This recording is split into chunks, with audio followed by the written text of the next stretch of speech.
Hello, everybody. Welcome back to the Geek Show. I'm Spike, I'm Kel. I'm Amanda. and we're just going to talk some bullshit because we don't have any specific things to talk about right now. But, I bullshit's named pretty the good. episode Grocery Store Sushi Time. All right. My Uh, fucking I favorite. sent you dead bodies in a swamp, Spike. Oh, that's fantastic. Thank you. I am not currently drawing dead bodies, but I am drawing while we talk. And in the future, Uh, Amanda, we should cobble together a way that we can display what I'm drawing while we talk. It's effort. It's effort. Yeah. That's why I didn't spring it on you tonight because I know it takes figuring out, but I'd have to I'd have to capture your Discord stream and broadcast it. Why don't you just stream on your own? I don't want to. I want to talk to y'all while I do it. You can still do that. I want to do this. You would just host the stream. No, that's effort. You already do everything. You already have everything figured out. I don't want to fucking do that. I'm lazy. But hello, I'm gonna fight you in that dead body swamp. Before we get started on anything, I want to just say real quick, if you could like the stream, that'd be great. If you could sign up for an Ignatz ballot and vote for Smut Peddler for Best Anthology of 2022, that'd be great. And if you're a comics also vote for You Died. Yeah, that's for an Ignatz. I'm talking about the Ringo. That's the Ringos, rather. And next up, if you are a comics pro, if you could vote in the Ringos for either Smut Peddler or You Died for Best Anthology, that would be great. As far as I know, there's no such thing as a comics ECOT, but it'd be cool if we could get something similar this year. You do the whole rounds. Yeah, a comic ECOT. I don't even know what it'd be. It'd be like what? So we didn't get a Harvey, so we probably wouldn't be able to call it that. But the Harveys aren't announced yet, are they? I honestly don't know. I can't keep track of everything. They're usually announced at New York Comic Con, which hasn't happened yet. Oh yeah, when is that? October usually. I don't know the exact date. Yeah, we've talked about conventions and how wibbly I am on them, and how you're pretty decent with them, Kel, and Amanda, you're pretty decent with them too. But I'm with what? No, it's a gradation. Amanda likes them the best. What do I like? I'm like, I guess I'll go conventions. Oh yes, no, I adore conventions. Yes. And I'm like, I'll go because I need money. Yeah. And you're like, fuck conventions, skateboard away, giving the middle finger. Actually, I have a couple of announcements to make on that tip, which are very much against type because I'm just that unpredictable. I will actually be doing something resembling a convention in September. Yeah. Yeah, there is a record store in Chicago. Yeah, they read about me in a local Chicago paper, Block Club, I think it's called, and they wrote us and they're like, "Hey, what's up? We're a comic shop, and we're gonna have this thing where we partner with the next door record shop, and we're gonna have sort of this pop up thing. You want to do it?" And I figured, it's like a 10-minute cab ride from home. I just get a bunch of boxes from the office, throw them on a table, just do the evening, talk to the locals, see what's up. And so I'm going to do that because it's incredibly low effort and it gets me more entrenched in the local whatever, which has been a perennial issue for me because I literally don't know how to talk to people. So that's going to happen. And next year in spring, I will be sending Andrea Purcell, who's like the admin over at Iron Circus, to Barcelona for the Barcelona Book Fair. One of the things about being a publisher and having an international profile is sometimes you get emails that are all like, "Hi, we represent a country that doesn't have a ton of media penetration in the United States, and we sure would like to change that. Would you like to see our catalog to see what's licensable?" And we have already licensed a book, Radium Girls, which sold out its first run before its actual release, is a great example. We've made it clear we buy licenses and translate books, and we're exploring other options. And when you make it clear you have reached that level in publishing, people are always like, hey, we're an Italian publisher, we're a French publisher, we're a Spanish publisher, are you interested? And Spain in particular is being very gung-ho. They have invited us to a book fair to talk to other publishers about licensing Spanish graphic novels, and straight up, I don't feel like going. But Andrea's like, I'll go. I wish So, I and could go. Spike, in the future, I also would love to go to Europe. so oh, I'm sorry. I went to France for Angoulême, and I would go to France again, but like the timing of the Spanish book fair is just I can't fucking do it. So Andrea will be handling that one, and we'll see. We'll see if Andrea comes back with any titles that fit our our vibe. Andrea deserves it because she does a lot of work, but I deserve it because Oh, I'm yeah. sad. Oh god, I have to make sure when I meet with Andrea, it's like the thing is, okay, I don't want to like talk about Angoulême again because that was like Yes, literally you 2 do. years ago. But the thing about going to these kind of book fairs as a publisher is basically it's a bunch of people who just sit you down and try and sell you, you know, everything they've already published. And there's a ton of advantages to doing that because when you buy a license to a foreign title and translate it and publish it, it's like it costs way less than publishing an original creator. So, for example, How if I mercenary. well, I mean, it is what it is. It's an easy way to flesh out a season too. Like, Shame, shame, shame. you can license a title for literally 1/5 of what you pay for an original creator. Wow. Them's just the deals. Wow. And what's really great is you don't need to do the editing, you don't need to do like the actual production, anything like that. It's already done. And I mean, you do need to do editing on the translation. Well, Spike. yeah, on the translation. There are As actually someone, people. Yeah. There are actually people whose someone entire who, job is to yeah. take the translation and turn it into natural language. I do that. Yeah. Exactly. Yes, exactly. Like, But what I mean by you don't need to do editing is you don't need to be sent the pencils, the inks, the script separately, sit down with the creator, say this doesn't flow, this doesn't track, do this, do that, the other. Someone's already done that for you. You just have to deal with their story if it's garbage or not. So I will well, if say, it's garbage, hopefully you don't license it. I'm the kind of person who's like, anxiety is like instantaneous, and I haven't actually gotten more rewrite work yet, and my brain is like, I bet I pissed. Yeah, I bet they hate what I said. They're not going to send me anymore. I can time to dig my grave. I can guarantee you that is not the case. I know. I'm just telling you that's what my brain. That's what my brain do. Yeah. Oh, I get it. When your brain tells you weird, shitty things, I totally get it. But yeah, that's kind of what's going on now. It's like a week maybe after I sat here and was all like, no cons. Like I'm doing one and I'm sending someone to one. To be fair, it's not quite the same. It's not quite the same. It's definitely not what most people mean in the US when they say, oh, I'm going to the convention. They don't mean I'm going to Barcelona to consider licensing Spanish graphic novels. And they don't mean I'm going to the local comic shop / record shop and having a pop-up with some locals. You know, it's like that's not necessarily what people mean, but that's what's happening. I was gonna go to Worldcon this week. And then decided I was traveling too much. Oh, yeah? And also it was also the plane ticket was too expensive. I remember that I talked to you about this. I basically saw that plane ticket and was like, I don't know if that's gonna be worth it. So you've been doing conventions on the regular, and the question I always have is like the attendance. Like, how's that feeling? I feel like there's less attendees, but the people who go are more intent on buying. So okay. Sales have been like between 80 and 90% before COVID. I would not have guessed that. So it's a little bit down, but not like I'm hurting. Why am I here down? Yeah. God, I remember those fucking days. Everyone in this room, I bet, can remember when like they were doing conventions and like literally being ignored for 2 hours at a time and just being all like, "Why am I here? This sucks." Never. I'm doing Rose City next week. I've always been a darling of every venue I've entered. Yeah, just sitting there, just going, "This sucks. This is worse." I might be done with Rose City, even though it's 10 minutes from my house. Which is a hell of an indictment.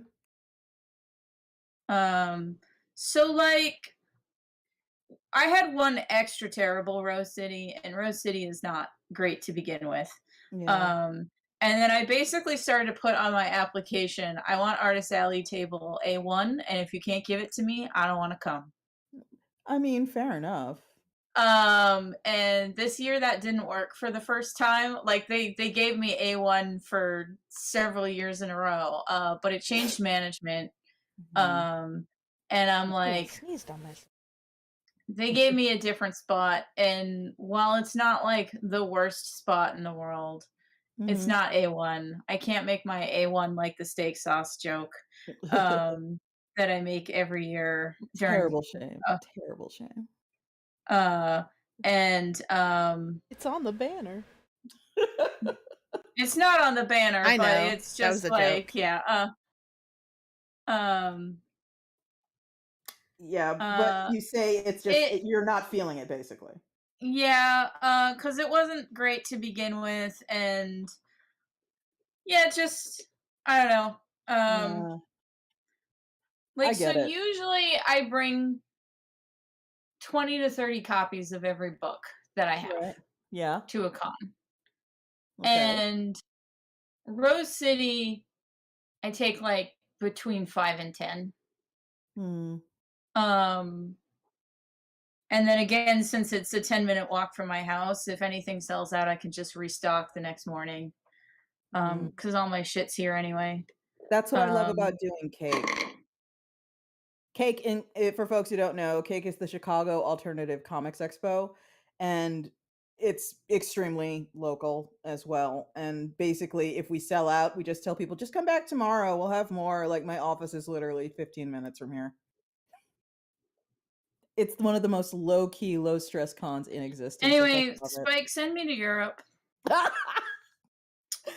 Andrea has first dibs, and you fucking know that. Andrea knows You all can the send crap us both. No, I'm not fucking sending you both. I'm not Daddy Warbucks. Fuck you. But yeah, so I passed on Worldcon this year. But oh, I got a subscriber on my Twitch. Thank you, Kaito, for subscribing. Apparently it's September on Twitch. So subscriptions are cheaper. Okay, fair enough. Subscribe to my channel. I gotta say, Anyway, yeah. I'm skipping it this year, which is partly a bummer because it would have been nice to see you in Chicago, Spike. But also, I was looking at future World Cons because it moves every year. And in 2024, Worldcon's going to be in Scotland, so I might go to that Worldcon as part of an excuse to go to Scotland. That sounds fun. Shannon McGuire warned me that just because it says Scotland now does not mean that Scotland, because the way it works is cities bid to host Worldcon each year. And right now it says Glasgow, Scotland wins because no one else has bid. And Shannon warned me that if any American city sneaks in like right before the deadline, they might take it from Scotland. So she just gave me an FYI heads up. But for now, 2024 Scotland trip might be cool. That would be nice, yeah. Part of the reason I want to do Angoulême again is because now number one, now I know how to do it. And number two, I did Angoulême suboptimally in 2020. I would like to bring my husband. I would like to do the show. And not be patient zero. And I would like to not be patient zero. And I would like to stay on a week after, go to Paris and just stay in Paris for like a week. And like, if I could do that like every other year, I think that'd be baller. If I could just do Angoulême every other year and just be in Paris for a week every other year, that'd be awesome. But I mean, you could also visit. There are other cities in France, Spike, that are very nice. Yeah, but there's a lot in Paris the same way there's a lot in London. There's a lot in Paris, but I'm just saying maybe one of those years go to Marseille. Marseille is very nice. Yeah, but it's like when I've been to like God, I've lost track of the number of times I've been to the UK, and I don't feel like I'm finished with London. Like that it's that level, you know? Yeah. And I know how that I'm just sounds, saying everyone. That's just how it is. I'm just saying Marseille is Mhm. also I very spent 2 nice. months there. Oh, so what'd you see? Grocery stores. Oh, Like it was not. It was a. I was engaged to someone overseas, and yeah, yeah. I was basically So you, visiting for them. I wasn't like sightseeing. We did do a little sightseeing, but like that wasn't yeah, my goal. So mostly of yeah. what I saw was just like suburbia and Houses, grocery yards, stores dogs. Yeah, and uh some other things. Also, yeah, that the first time I went, it was before the smoking ban. Then I yeah. came after the smoking ban, and it was a drastic change in the train station. I'll bet. Uh Amanda, are you talking about London or Marseille? Cuz London. okay, cuz Yeah. because you said that I spent 2 months there right Cause after I Spike, said Marseille is very no, because nice. Spike was talking about Yeah. how many times she went to England. Yeah, and the I was thing I that was just clarifying yeah, the because thing that really breaks my heart is when I went last time I went to London, the Surgeons Museum was closed for renovations. And that fucking broke my heart in half because I've always wanted to go to the Surgeons Museum. So obviously I have to go back. London made my But boogers gray. and when I was there, I did a lot of it's like I don't do package tours for multiple reasons, one of which is I'm not old, and another one of which is 90% of the shit. This is actually covered in Poor Craft Wish You Were Here, by the way. 90% of the shit on package tours I don't care about. Like I don't want to do it. I don't care. And so I basically put together my own sort of tour of London while I was there, and it's literally the best vacation I've ever been on in my entire fucking life. I went to the Saatchi Gallery to look at stuff from Tutankhamun's tomb. I went to the original Twinings tea shop and bought an exotic tea. I went to Bride's Church. I couldn't get into the ossuary at Bride's Church, but that's okay. I went and saw a fragment of a Roman wall buried in an office building basement. I did so much good, fun shit. I went to the Tate Modern. I saw the Globe Theater. I walked by the Thames. It was kind of like I had high tea in London. That was a thing I was like really preoccupied with actually doing. I just went to so many things and did so many things and had such an amazing time, and it was my favorite vacation of all time. And now from now on, whenever I plan my vacations, I'm just like it has to live up to the London trip. I absolutely need to do the same thing when I go to Tokyo, when I go to Paris. I have to fucking go on Atlas Obscura and make a personal schedule. It's a lot of work, but the thing is, you are left with memories. You will be lying on your deathbed going, "That was bomb as right shit." now the only reason why you should do a package tour is No. because that's the only way Japan will let you in. Yeah, there's that. Like, fuck that shit. I'm not doing Japan on a package tour. Kiss my ass. I'm not doing that. Must be nice. No, I definitely like, the same way I'm all like, I want to have high tea in London.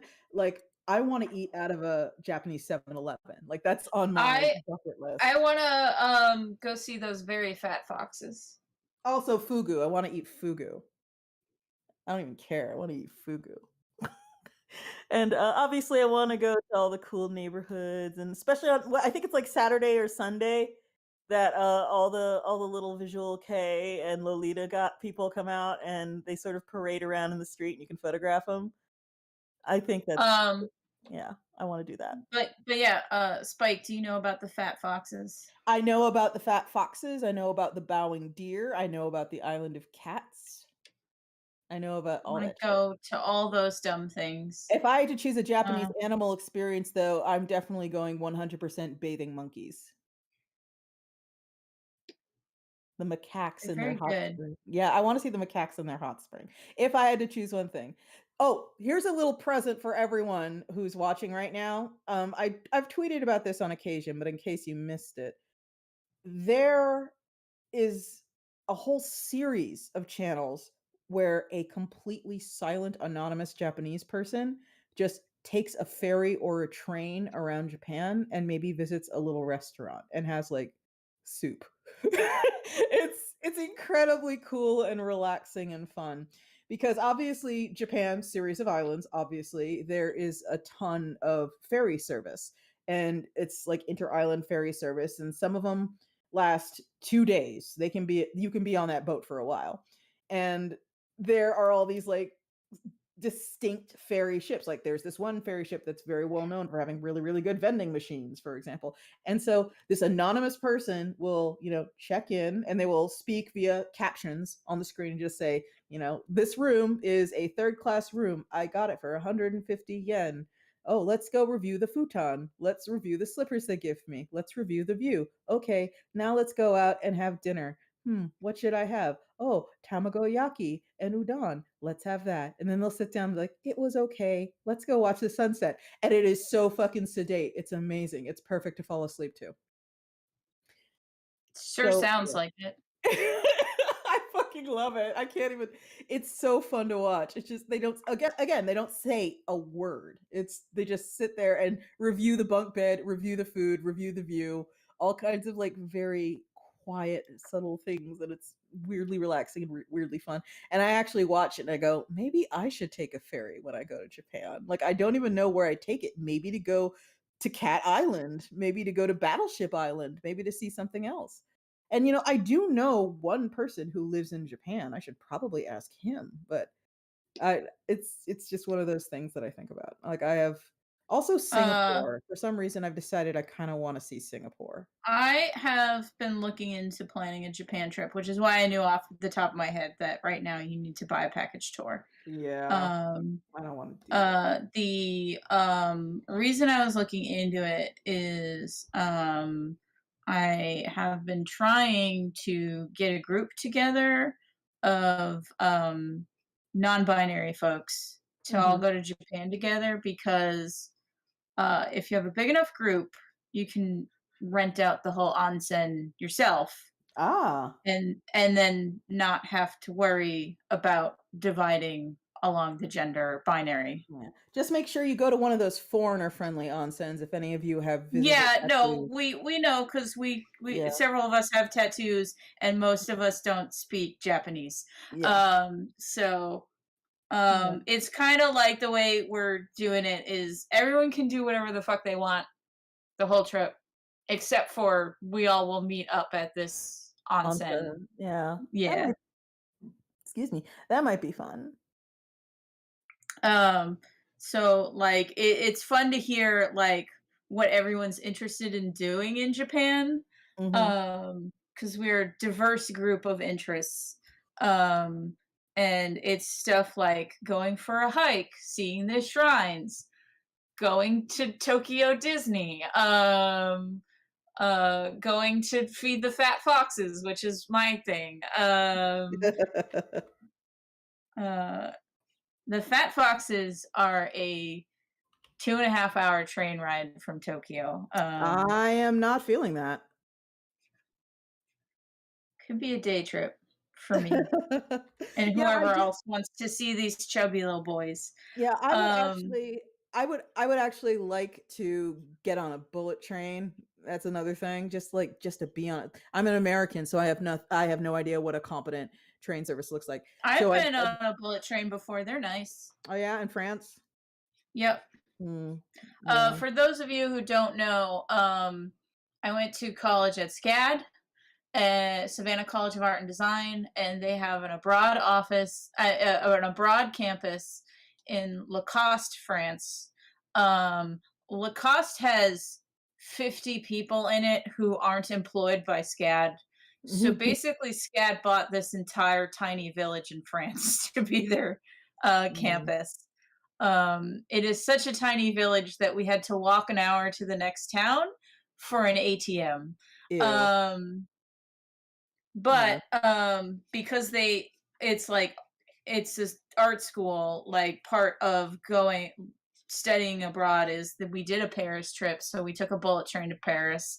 The reason why I know what Marseille's like is because we did like a 2-day trip into Marseille.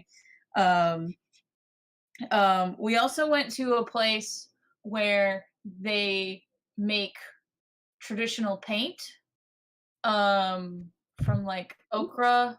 So like natural dyes that are red, yellow, and orange. Mm-hmm. So that was neat. Mm. And then we went to a lavender factory, um, where they just make shit out of lavender. Hmm. Which is how I learned that lavender is how you keep scorpions out of your house. Of course. What else is Because it for? southern France has scorpions, That which was sounds not a thing I was fantastic. expecting. That sounds fantastic. Just in case anyone here is trying to pin me on like the scale of weebery, I would love to spend an afternoon in Akihabara, but I have no interest in going to any of the variously themed cafes or Super Mario World. So Um, I'm up there, but I'm not burying the needle. Other things I want to do in Japan, um, is my friend Molly Muldoon, when she lived there, Mhm. she told me that in the show Digimon, the places that Digimons have fights in the real world are all apparently like landmarks in Tokyo. So if you did a little self-made tour, that's where all the Digimon fights happen. Yeah. You could see a lot of cool Tokyo landmarks. So I might want to do that too. Yeah, I'd also like to. I'm sure Tokyo has some pretty interesting cemeteries. I'd like to go see some of those. International cemeteries are a good thing. That's another thing I want to do in Paris. That's definitely my Paris to-do list. Pierre Lachaise. Pierre Lachaise. Most Americans probably know of it because it's where the lead singer of The Doors is buried, and also Oscar Wilde. So it has a lot of notable French people, but it also has notable foreigners. And it's kind of weird and wild in Père Lachaise. All right, so there is a statue in Père Lachaise. I forget his name, but I swear he's there. If you go and look him up, you'll find him. During the post Napoleon era, but current Napoleon family era, there was a political group in France called the Republicans. And what they basically stood for is France should be a republic, as in, we shouldn't have imperialist rulers, we shouldn't have Napoleonic rulers. And what happened is naturally the Republicans and the Imperial loyalists got in a ton of fucking fights like all the time, including Napoleon the Third, who obviously was saying I should be allowed to rule France because my name is Napoleon too. Now, back then it was considered gentlemanly to settle things with duels. And at some point, Napoleon III challenged the editor of a Republican paper to a duel over honor for talking shit in his paper. There was a man who went with the editor to arrange the rules of the duel. So they didn't go to the duel, they went to arrange the rules of the duel with Napoleon III. And that what happened after that depends on who you ask. But the man who went with the paper editor to arrange the duel as his second, which is basically during the duel, the person who holds your gun and will try and staunch the blood fountaining from your wound if you get shot, he ended up dead. He ended up shot by probably Napoleon III, who, of course, faced absolutely no repercussions for committing this act of fucking murder. However, this man, he got buried with great honors and sacrifices. He died for the Republic. He died for France. Viva la France. In his memory, we fight endlessly for the establishment of the Republic. All that good shit. And when Père Lachaise opened, he was given a massive bronze memorial meant to depict him as he fell. So he is on his back, just sprawled out, eyes closed peacefully in death, his hat fallen by his hand, just depicted at the moment he expired at the hand of the imperialist scum.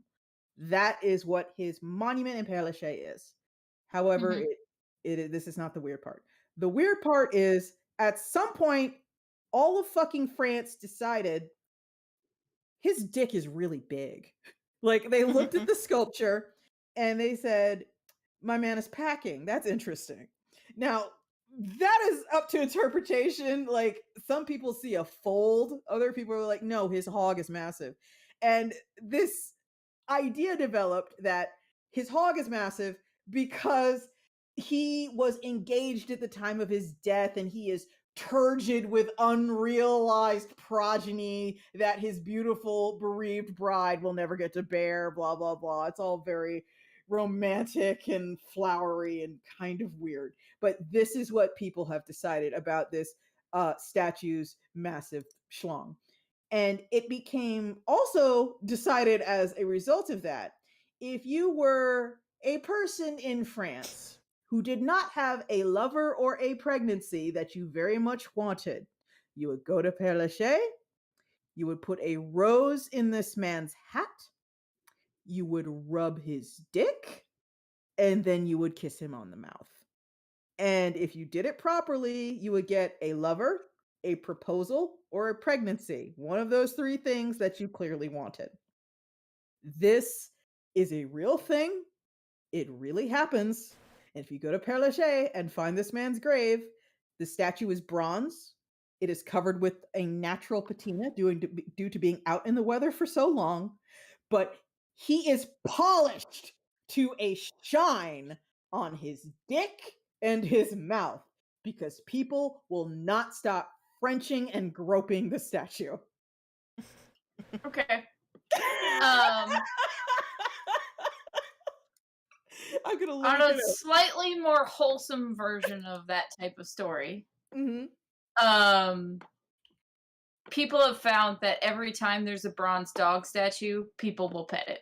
Oh yeah. I remember once saw a collection of pictures of like a frieze of a dog, a statue of a dog. Just it gets polished. People just can't leave it alone. They have to pet it. You gotta pet the dog. Gotta pet the dog. Oh my god, I fucking found it. It's so nasty. People won't leave him alone.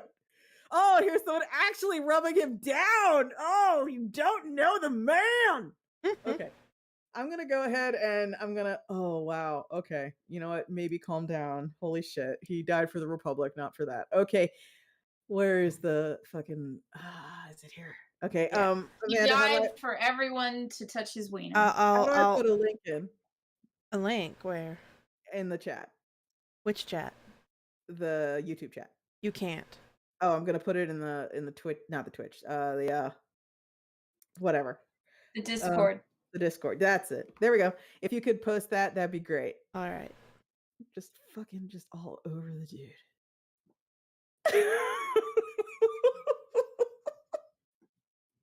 He's eroding.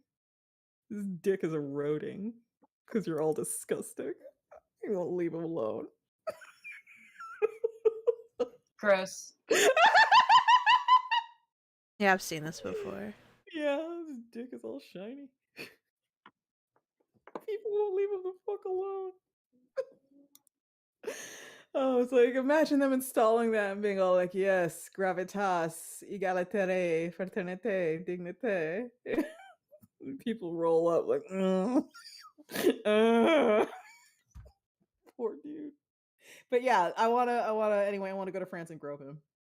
Okay. It's a thing I need to do. Also, someone mentioned the famed lovers that are also buried in Père Lachaise. What are they? Adelaide and Engelbard or something like that. But yeah. One of the things that is really fun about Père Lachaise, and a lot of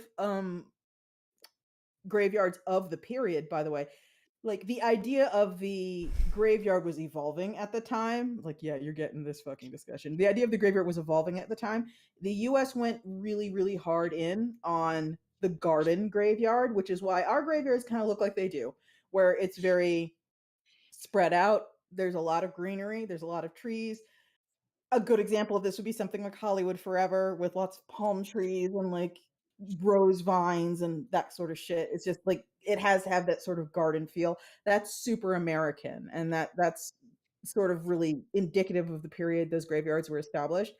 But the thing in Paris is they wanted it to be Père Lachaise when they established it. They wanted it to be a certain kind of graveyard where like hoity-toity ritzy people would be buried, but nobody wants to be buried where there's nobody important buried. Okay. So what they actually did when they established Père Lachaise, because they needed a graveyard, because the problem with France is they were like covered in dead people. There were dead people everywhere. Every graveyard was overflowing with corpses. Every time there was a flood, all these skulls would be washed everywhere. Keep in mind, France is where the catacombs are, where they had so many fucking dead bodies. They're like, okay. And they just like put them underground and made tunnels out of all the bones, and they still had tons of dead bodies. So they're like, okay. So they made Père Lachaise.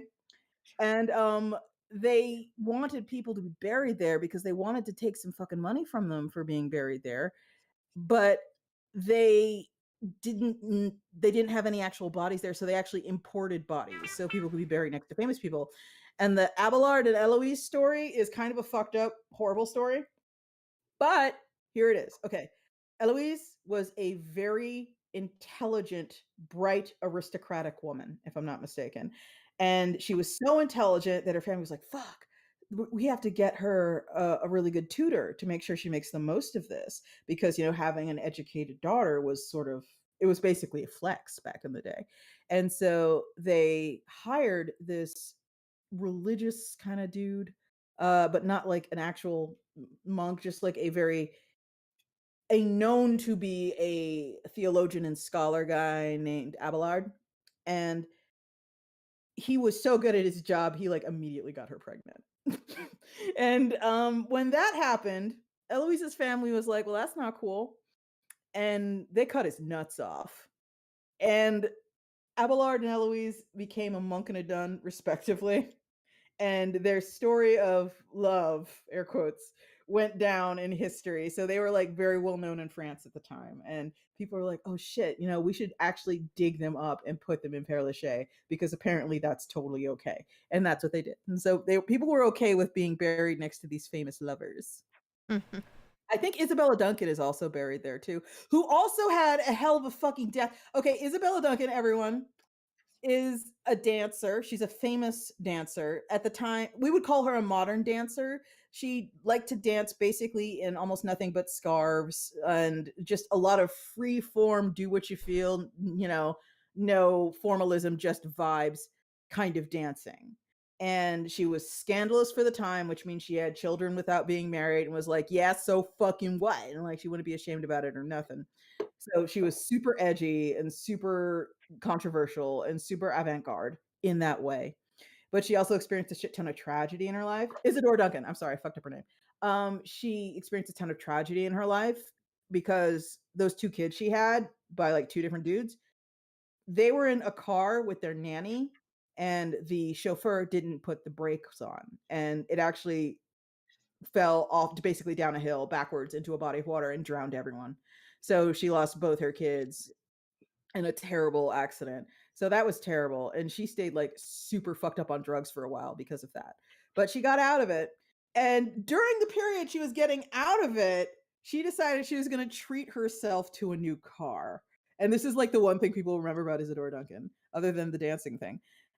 She still loved her scarves, and she went to get in this car.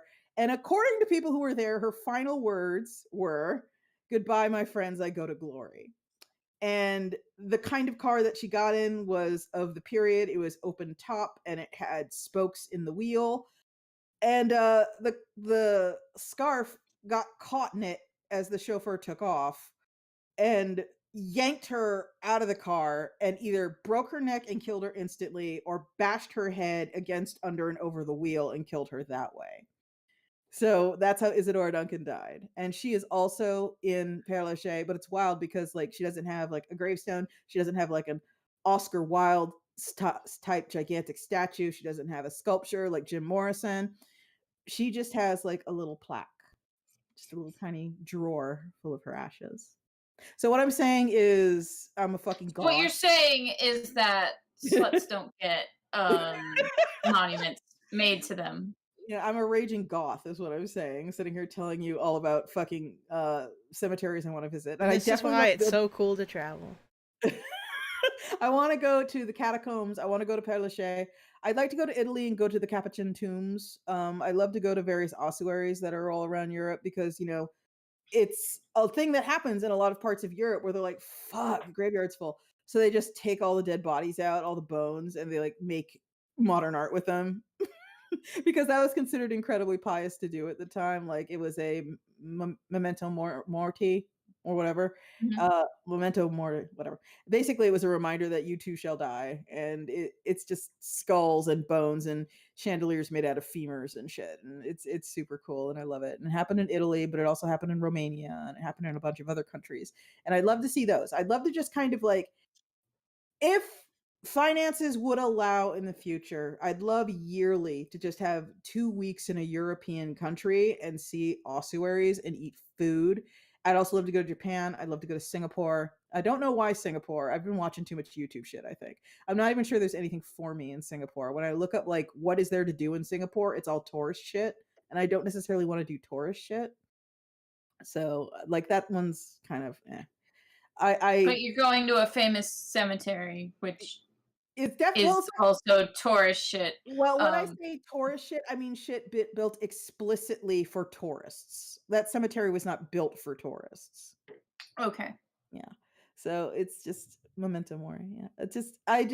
Yeah, I have a whole bunch of things I would like to do. Right now, I that disease and finances do not allow. So, speaking of tourist shit in other countries. mhm. I remember when Kate Ashman was visiting the US. And she was planning to go to New York Comic Con. Oh God, what a And terrible reason to be in America. well, so but it was going to be part of, much like my Worldcon thing is part of Let's Go to Scotland Yeah, it's like plan. while I'm here. It's more, while I'm here, Yeah. like Yeah. might as well make some funds to pay for this trip. Yeah. Um, so she was asking me, like, because she knew Boston was very close to New York, and asked, what is there to do in Boston? Touristy stuff is okay. And I was like, so the touristy stuff in Boston is all about America kicking England's butt in the Revolutionary War. Like, so I was Basically. like, so I don't know if that is the thing that appeals to you, but Yeah, I mean, uh, I Boston's mean, it's in Fallout 4. Their biggest touristy thing is the Freedom Trail, which is yeah, just a walking tour of a bunch of Revolutionary War stuff. yeah.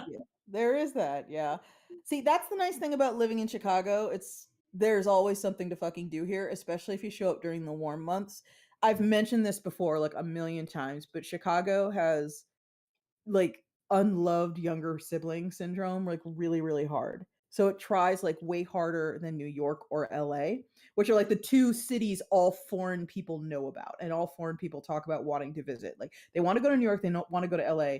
They're like Chicago who, Chicago what, and Chicago knows that, which is why it keeps trying to get the Olympics so fucking hard.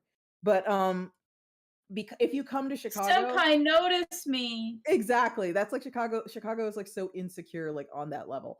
But if you come to Chicago when it is warm out, I guarantee you will not be fucking bored. There's like a million goddamn things to do here. I mean, And there's a million things to do in Boston, but like yeah, this was a conversation specifically about touristy shit to do in yeah. Boston, I'm gonna actually which talk a mile of yeah, shit here for a second. I yeah. love Washington D.C. I think people should visit specifically the Smithsonian, all the Smithsonian museums. I think they're all amazing. If you want to go see the Apollo 11 space capsule, if you want to touch a moon rock, if you want to see the Spirit of St. Louis, if you want to see the Hope Diamond, if you want to see all kinds of amazing shit, Smithsonian's got you covered. They're incredible. But Chicago is kind of overlooked on a lot of like I'm going to visit America trips because I think people don't realize how fucking sick They as don't shit. know that you have the best T-Rex. We have Sue the T-Rex, Yes, and yes. Sue's the 90, most yeah, complete T-Rex skeleton. yeah, 90, Um, 98, 95% complete T-Rex, Sue. We have yeah. that. We have all kinds of like all the people you see on Saturday Night Live, we see them first because the ones that don't come from Upright Citizens Brigade in LA, they're all from Second City in Chicago. So I'm Mhm. talking like fucking Gilda Radner, Bill Murray, Chris Farley, all those people are from Second City. It's like the fucking boot camp for who's going to be super hot shit in comedy in 5 to 10 years. Also, we have like that big, incredible aquarium. We have the Shed, which is really cool. We have all kinds of shit. If you're into the touristy shit, you can go to Navy Pier and you can ride the giant Ferris wheel and all that other crap. I wouldn't You recommend can it. go look at the Bean.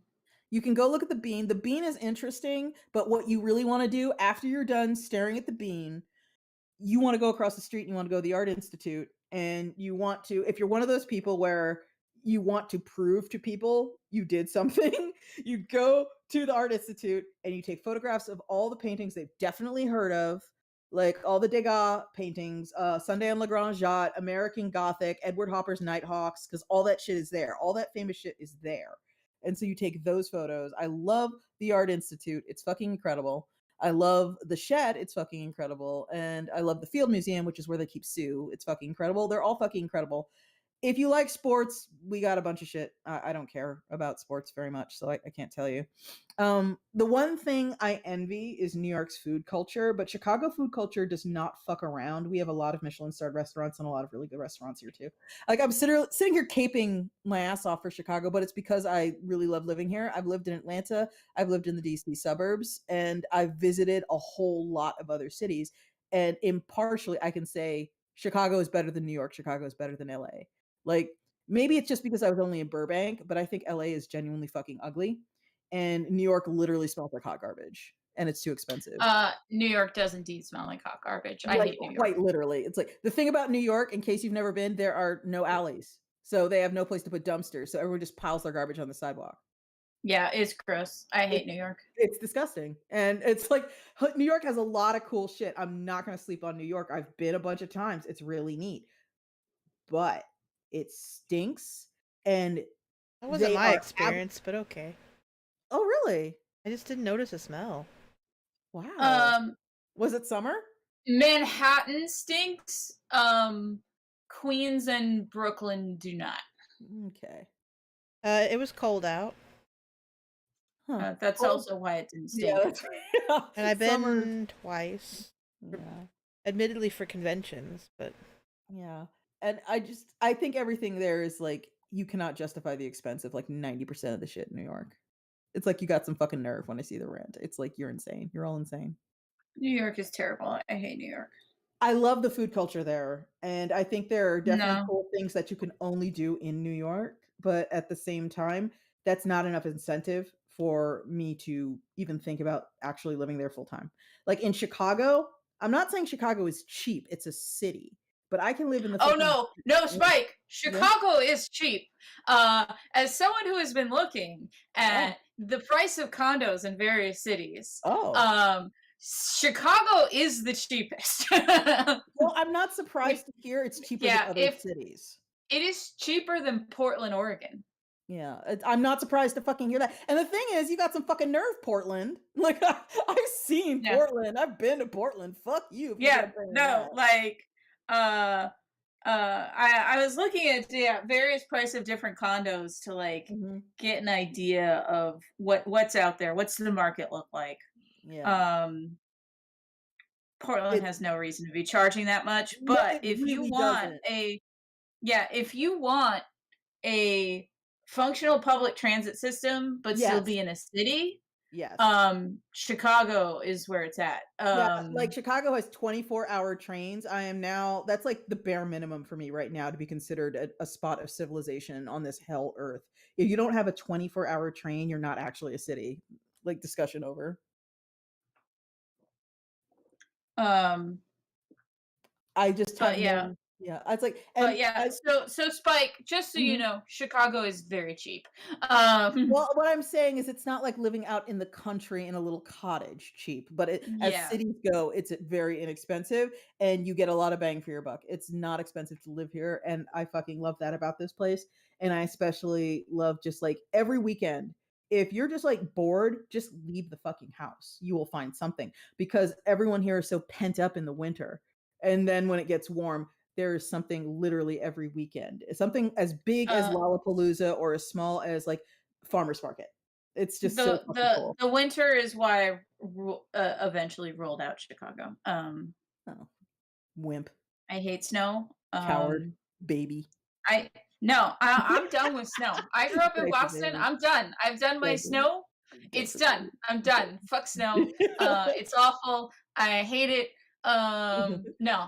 Yeah, the thing Um, is, it's like when I think of like a place without snow that I would consider living, the things that come to mind are anything in California is right fucking out. I'm sorry, no. And then there's like Florida. It's like absolutely fucking not. Absolutely not. Have you seen who is governor of that state? No. I mean, Oregon and Washington get snow once a year, but that's it. That's an acceptable amount of snow. Yeah, I like I like looking out the window and seeing snowfall. I like that. That's neat to me. I leave my apartment more than you do. So Fair I'm enough. done I with mean, snow. I'm done with snow. Fuck it. but at the same time, like in Florida, it's just you're just like trying to have your life and you look on the wall and there's a cockroach the size of your palm. I can't do that. Like, um, that is like a normal thing in Florida. yes, I know, and I didn't say I was looking at Florida when I was looking at condo stuff. Also, no offense Um, to California, but you're all gonna fall into the fucking ocean before we all die. that or they're gonna get lit on fire.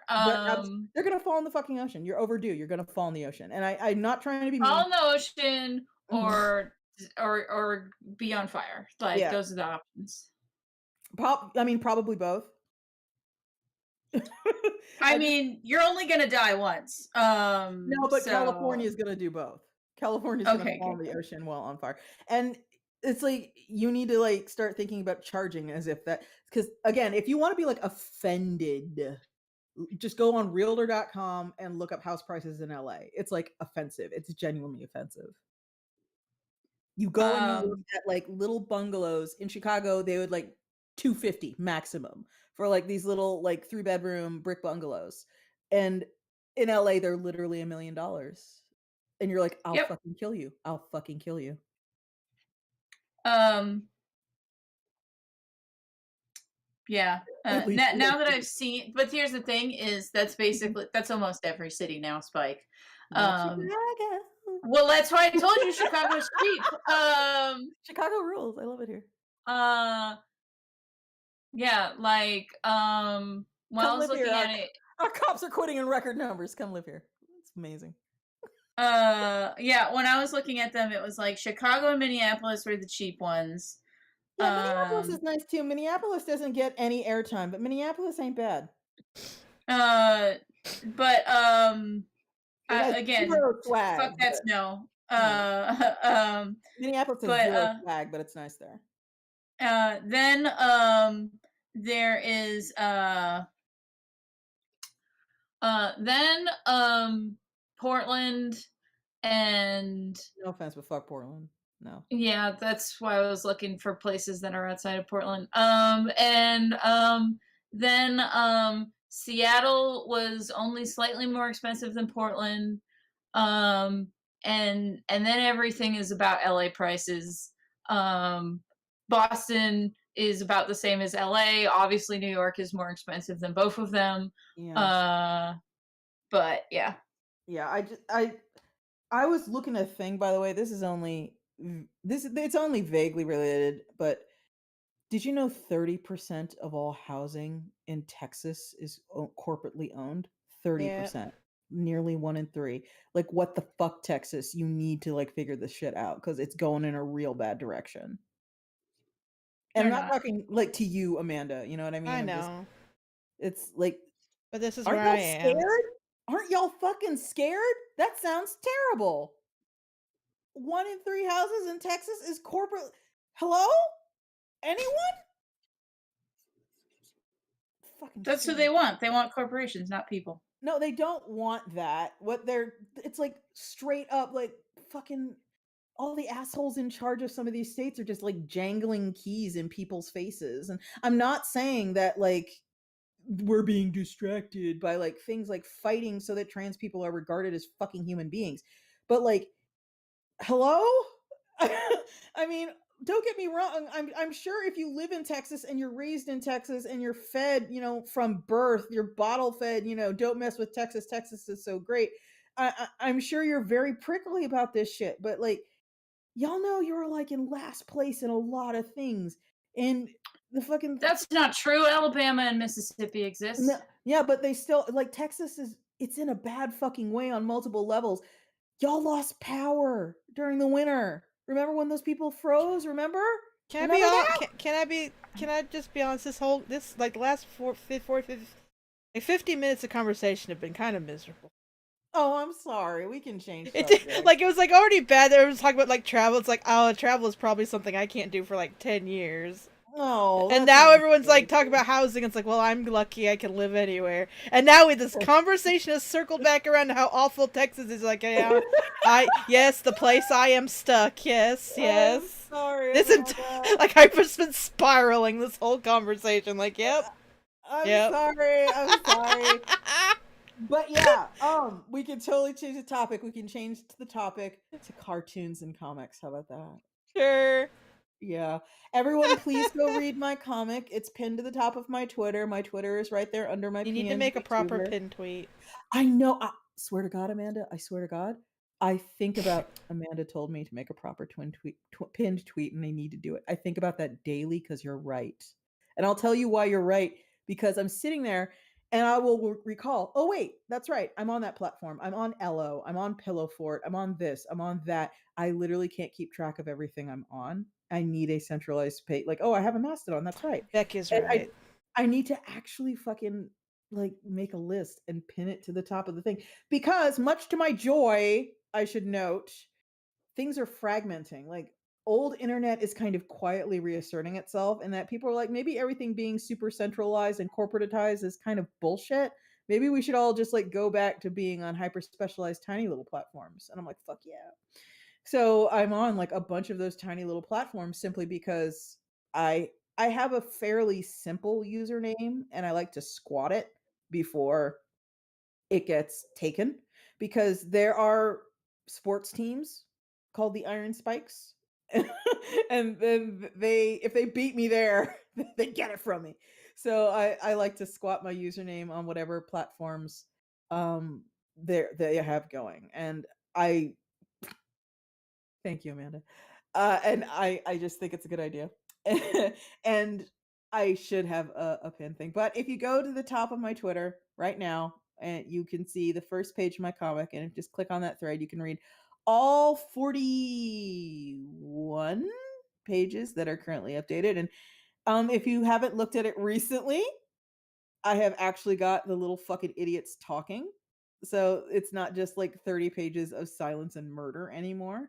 And if you could read it and comment it, I will only mention this to folks who actually showed up to this chat. When I finish this current chapter, which is about maybe 10 pages away from being complete, I am going to rifle through the comments on the Twitter, and I'm going to have sort of like a bonus thing where the characters and myself respond to comments because that's fun and I enjoy it. So only people know that. So if you're here, congratulations. If you tweet something funny or clever in response to a page, there is an outside chance that one of the characters will speak to you when the chapter is over. I'll draw you some porno of these guys too, like I did the EJs or the Elliots. You literally can't, because I guarantee. I don't know what their dicks like. I was about to say you literally can't, because whatever you're imagining, you are wrong.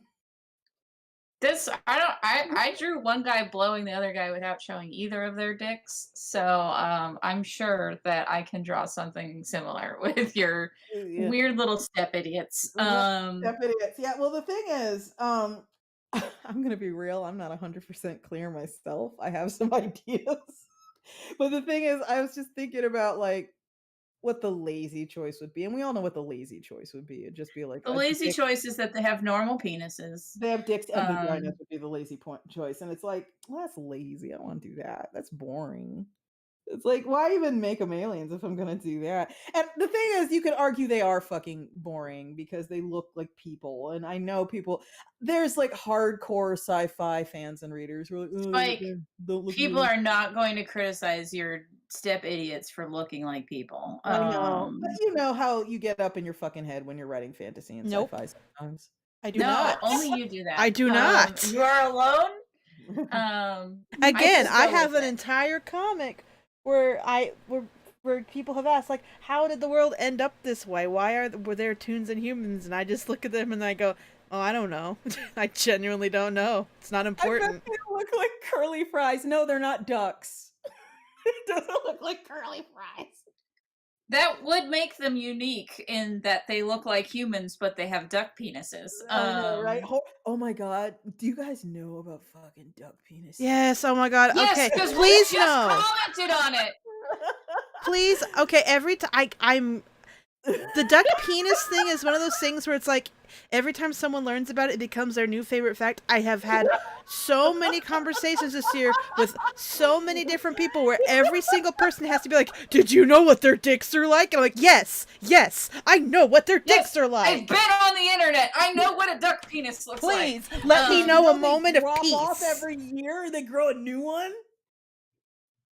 There you go. They grow a new dick every year. The old dick just drops off like a hangnail. Anyway, I don't want to talk about the duck penis. I'm trying to help you. You are not. You are 100% not. In fact, I need to make some adjustments. I'm good at my job. No. Yes, it's true. It's true, everyone. See, people in the chat are like, what? Spike. But I'm We're your not co-host. talking about duck penises. I'm your co-host, Like- and you need to make life a little better for me. Okay, we can talk about slug penises. Spike, no. But yeah, like I was saying, Kel, who started this mess? You started it. I'm just saying, whatever you drew, I can guarantee it'd be wrong. I just wouldn't. Yeah. It's fan art. It's not wrong until you prove me wrong in the comic. I am not Amanda. What is happening? Oh, you're holding the gun to my head. Okay, all right, I get it now. Okay, all right, fair enough. But yeah, I don't know if anyone here fucking doesn't read my comic, but I would. This is me, serious time. This is me. I would appreciate it if you just, you read it, and it's easy to read. It's right on Twitter. It's just 41 pages right now, so it's not like there's a ton to get through. And it is something I have thought about for, I don't even know, 15 years. It had a false start a decade plus ago where I did that thing where I wrote myself into a corner and I didn't know where to take it from there, and I just fucking froze. And I have a question for both of you. Yes. Has anyone accurately guessed where you grew up based on your art? My art, no. No. Because I remember once in art school putting up an assignment, and the professor said, "You draw really good trees." And then he turns to me and goes, "Did you grow up in New England?" Oh, wow. That's pretty cool. And he said, every artist he knows that draws really good trees grew up in New England. What an interesting theory. Yeah. New England does have some pretty amazing trees. Yeah, we got some great fucking trees. Yeah, I've been to Vermont during the fall. Yeah. The fall, and wow, the view. It's like the photographs don't even do it justice. Yep. But yeah, no, I've had people assume I was a dude not from my name, but from my style. I've had that. I have also had that. I feel like that's also partly because everyone assumes that there's no women on the internet, or at least when we started webcomics, everyone assumed there was no women on the internet. Yeah. and if you were a woman on the internet, then clearly you're actually someone pretending to be a woman on the internet. I Also, lucked you're out. I don't think, at least to my face, no one has ever assumed I was a dude. there's a whole I bit. have a Oh, I have a very funny story about someone assuming that I was a dude on the internet. go for it. That the one time I did WonderCon, a guy walked past my table with a really multiple times, and every time looked more and more annoyed. Mhm. And then finally he comes up to me and he says, "Is the dude who does Sorcery 101 ever behind his fucking table?"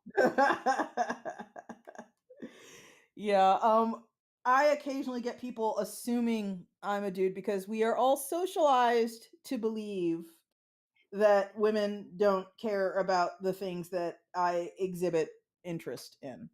And the stuff that We get it, Spike. You're not influences. like other girls. I know, I don't want to say analog. The thing is, we're socialized. There are plenty of women who are interested in what I'm Yeah. interested in.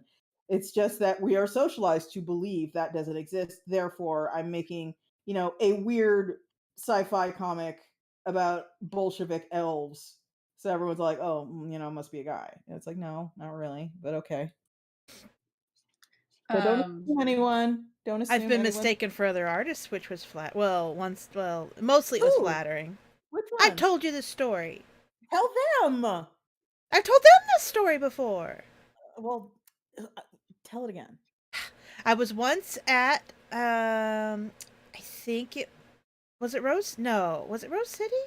No. It was the Portland comic that doesn't exist anymore, Stumptown, right? Oh Stumptown, God, yeah. you're gonna make me Yeah, sad. yeah. Someone thought I was Sophie Campbell, and I was very, very Oh flattered. But I was like, wow. no, that not me. I was very Oh, flattered, but I was like, that was oh giving me a gosh, healthy glow. I know. I was like, oh no, bless, not Yeah. me. No. I But ripped off her art in high school, but thank you. yeah. But yeah, oh God, Stumptown. Fuck. Fuck. I'm worried a bunch of cons are never coming back. Stumptown made me recall Kala. I hope Kala comes back. SPX is happening again. SPX was gonna survive. Well, though. Stumptown is a special reason why it didn't come back. Is it a bad reason? It's because more people wanted to exhibit there than to actually buy comics there. Oh, so no one was making any money? Is that why? Yeah, basically, everyone who wanted to attend was behind a table. Huh. Weird. I also miss Uh, Ape.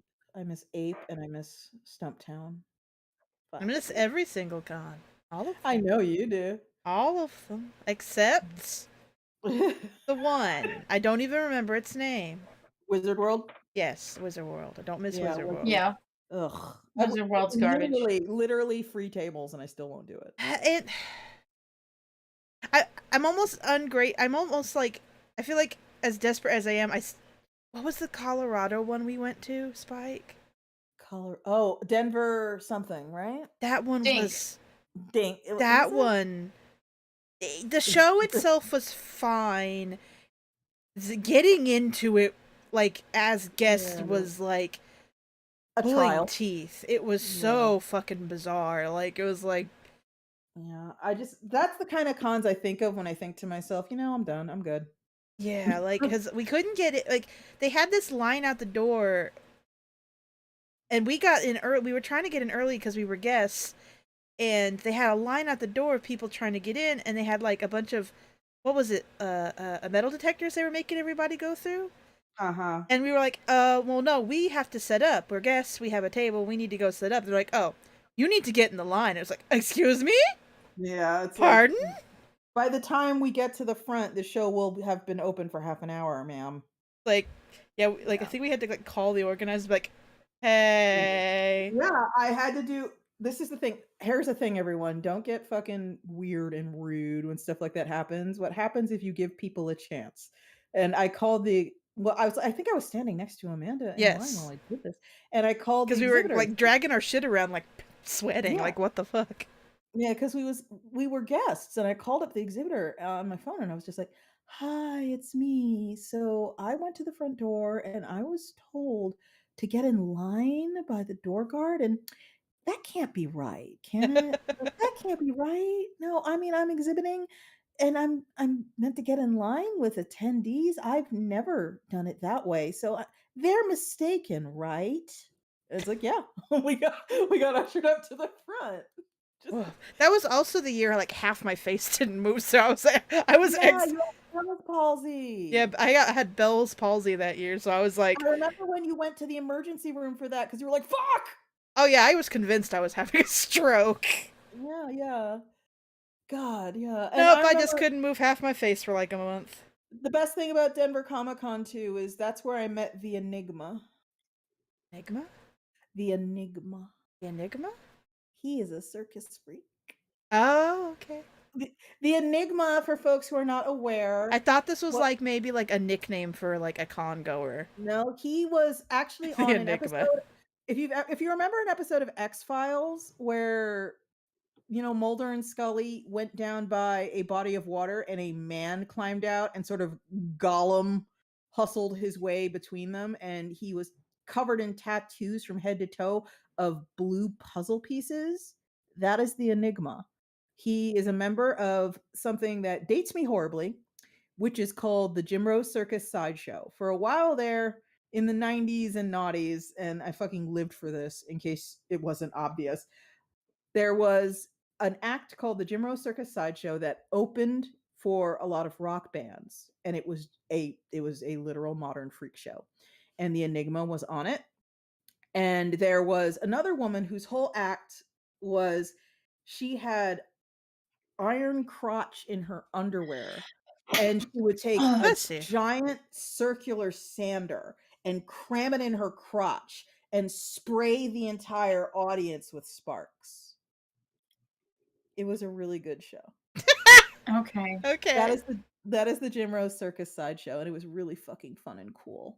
And unfortunately, it was a singular thing as opposed to a new wave thing. No one else. Please,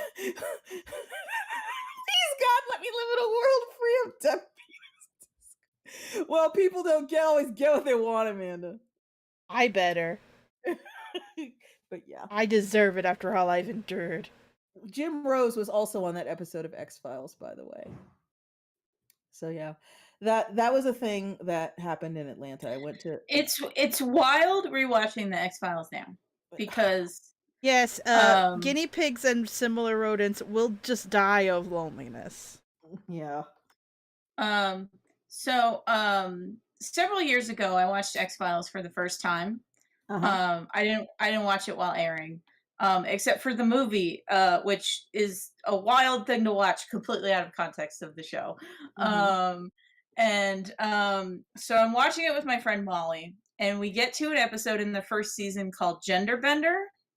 And before we hit play, I turn to Molly and say, on a scale of 1 to 10, how transphobic do you think this episode of a 90s show titled Gender Bender is going to be? Oddly, not that transphobic. Oddly, super anti-Amish. Yeah, the X-Files can do a flipperoo on you. It can Yeah, it's like I was not expecting this Amish hate to pop up in the episode titled Gender Bender. To be fair, the Amish kind of earn it. I have never seen X-Files. I saw one episode as a child and it scared me and I never went back. I'm just saying, Spike, it's that title of episode, that's not where I expected the anti-Amish storyline to be. I watched a bunch of X-Files when I was young, but for some reason, the one episode I remember is one with Giovanni Ribisi, and it was about a guy who kind of had a Forrest Gump kind of affect about him.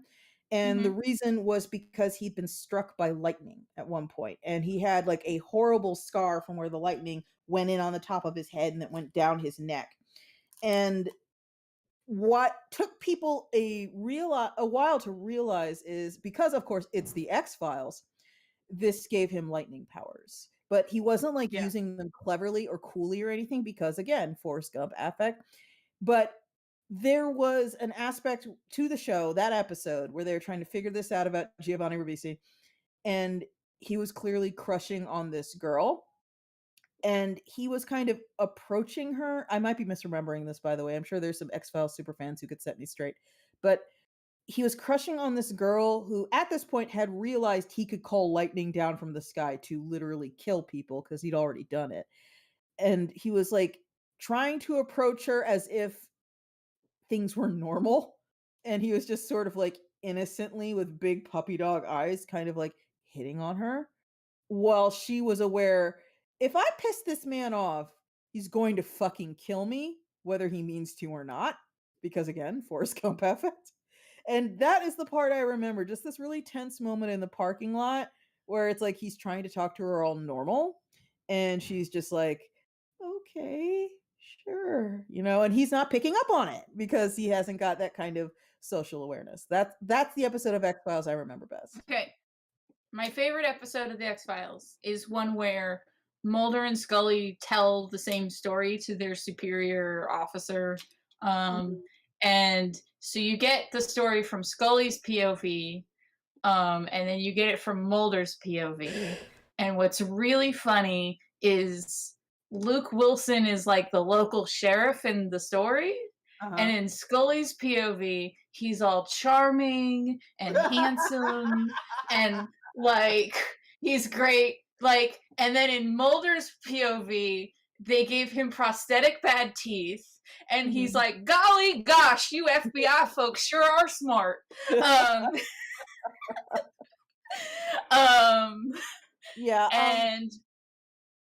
But yeah. The other thing I took away from X-Files is everyone talks about how Scully's the skeptic. And I maintain Scully is not necessarily a skeptic. Mulder believes in aliens.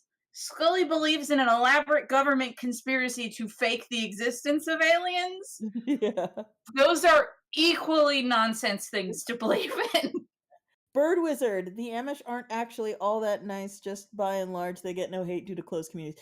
Yeah, I think if more people were sort of like aware of what Amish communities were like, there would be a lot more sort of vitriol for them. And I get that. I'm just surprised it was in the gender bender episode. Like, I was expecting transphobia and instead got like fuck the Amish. Yeah. And these are people who literally went to the Supreme Court to win the right to stop their children's education after 6th grade, so yeah. they're not great fucking people. And again, it's my surprise is mostly because of the title of the episode. Yeah, I know. I'm on a totally different track right now. It's just there's just a lot going on with them. There are definitely worse fucking cults in the US for sure. But the Amish are kind of, they get away with a lot because they literally don't fucking talk to anyone. But the reason they don't fucking talk to anyone is they make sure their kids like aren't equipped to talk to other people. Like there's a big thing made of Rumspringa, which is where they supposedly let their children experience what they refer to as the English world, which is just like American society. They call it the English world. And they supposedly have freedom, air quotes again, you have to imagine me making air quotes, to not be Amish after the age of 18. Like they're given this illusion of choice, but no, they have these people who fucking have no experience. Some of them don't fucking speak English. They have a 6th grade education. They don't know how to interact with anyone who's not Amish. So, like, what are they going to do? Like, it's incredibly unusual and atypical for them to be happily set adrift without family. Because the thing is, if you choose to not be Amish, your entire Amish family, which up to that point has been your entire fucking life, will now refuse to talk to you ever again. So it's like, they pretend they have a choice. They don't really. It's a cult. Anyway. Yeah.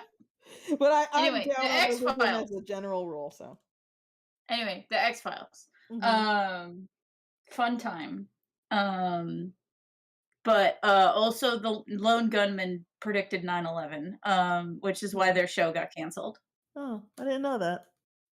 Yeah, they got a spin-off show, and in the first episode, someone flies a plane into the Pentagon. Oh. Or tries to. And it aired like a month before 9/11 happened. I didn't know that's why they got canceled. I knew they had their own show. Yeah, that's why they got canceled. Okay. Very poor timing. Extremely poor. Oh, I was never afraid of X-Files, Abby, but I remember being like the things that scared me when I was like a teenager, it's like holdovers from horror shit I'd watched when I was too young. So there was Well, that's the thing. I was kind of probably too young. yeah, Yeah. here's the thing that scared me when I was like for entirely too long I was frightened of this. And it took me to my literal adulthood to sit down and fucking be like, "You're being dumb, calm down," and like get over it. There was a movie that came out called Critters, when I was yeah, yeah, that scared me. Critters scared me.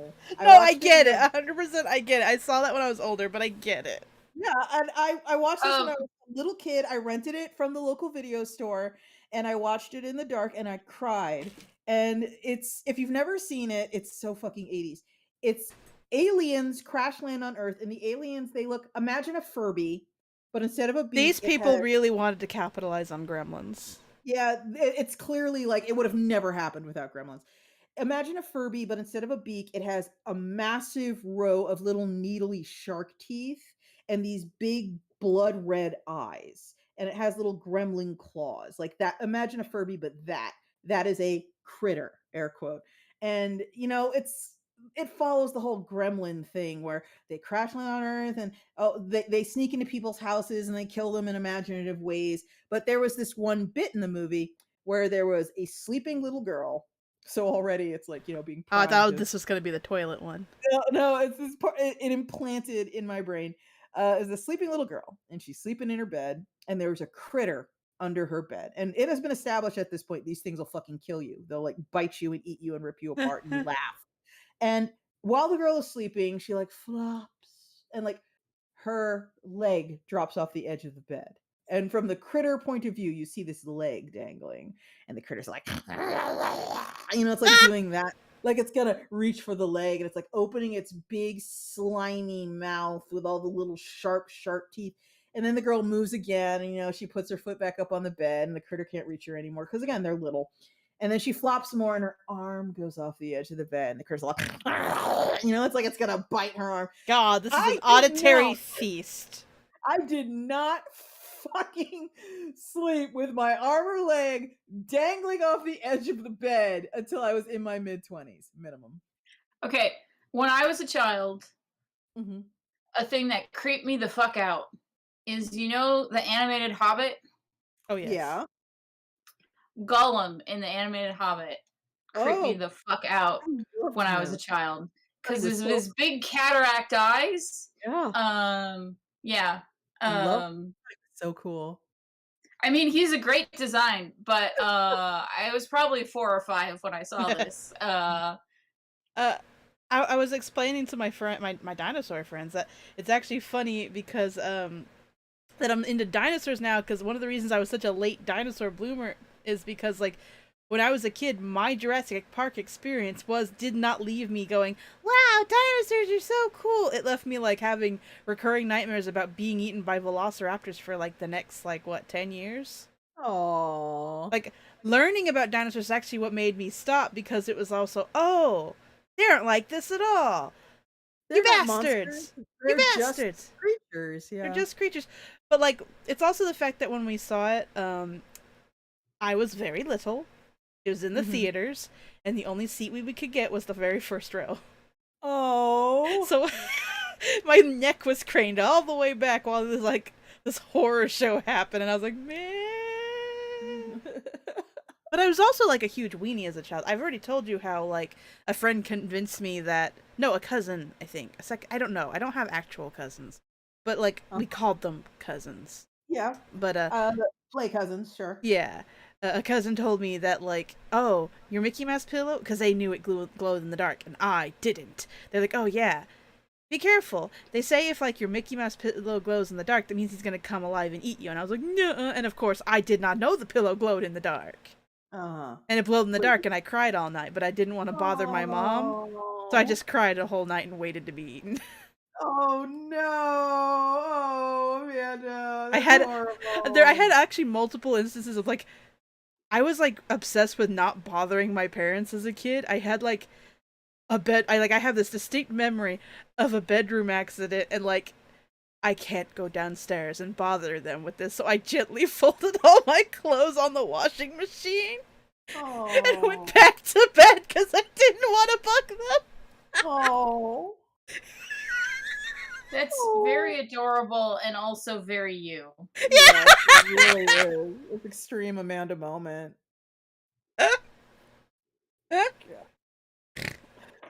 I was a wiener. Everyone talks about Jurassic Park and dinosaurs, but no one talks about the gorilla movie. The gorilla movie? The gorilla movie. Gorillas in the Mist? No, Michael Crichton, after Jurassic Park became good, it's like Hollywood came back to him like a fucking dope fiend, like, that was good. What else you got? Are you talking about And- I Congo? mean, yeah, they made like a shit ton of his movies and his books into movies. Yeah, Are you and talking about Congo? It might have been Congo. It's about white gorillas. Okay, I think that's Congo. Yeah. And I only know that because my friends all said, don't watch that one. So I didn't. Yeah, it's not good, but like the seed of the idea is really interesting. For folks who didn't watch it, because I'm assuming that's most of the fucking people in here, the general idea is there are ruins in a jungle somewhere, and no one knew they were there for hundreds and hundreds of years because there are white gorillas that kill any human being that come near. Okay. The reason they do this, it's discovered, it's part of the plot, and this is what I'm talking about, sort of like a tiny little microscopic speck of a really interesting idea that is just poorly executed.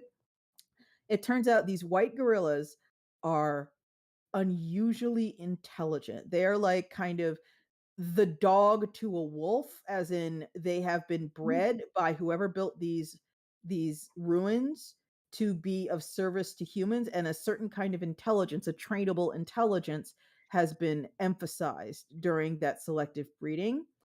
And it is so ingrained that they are continuing to do their job centuries after the civilization that created them died.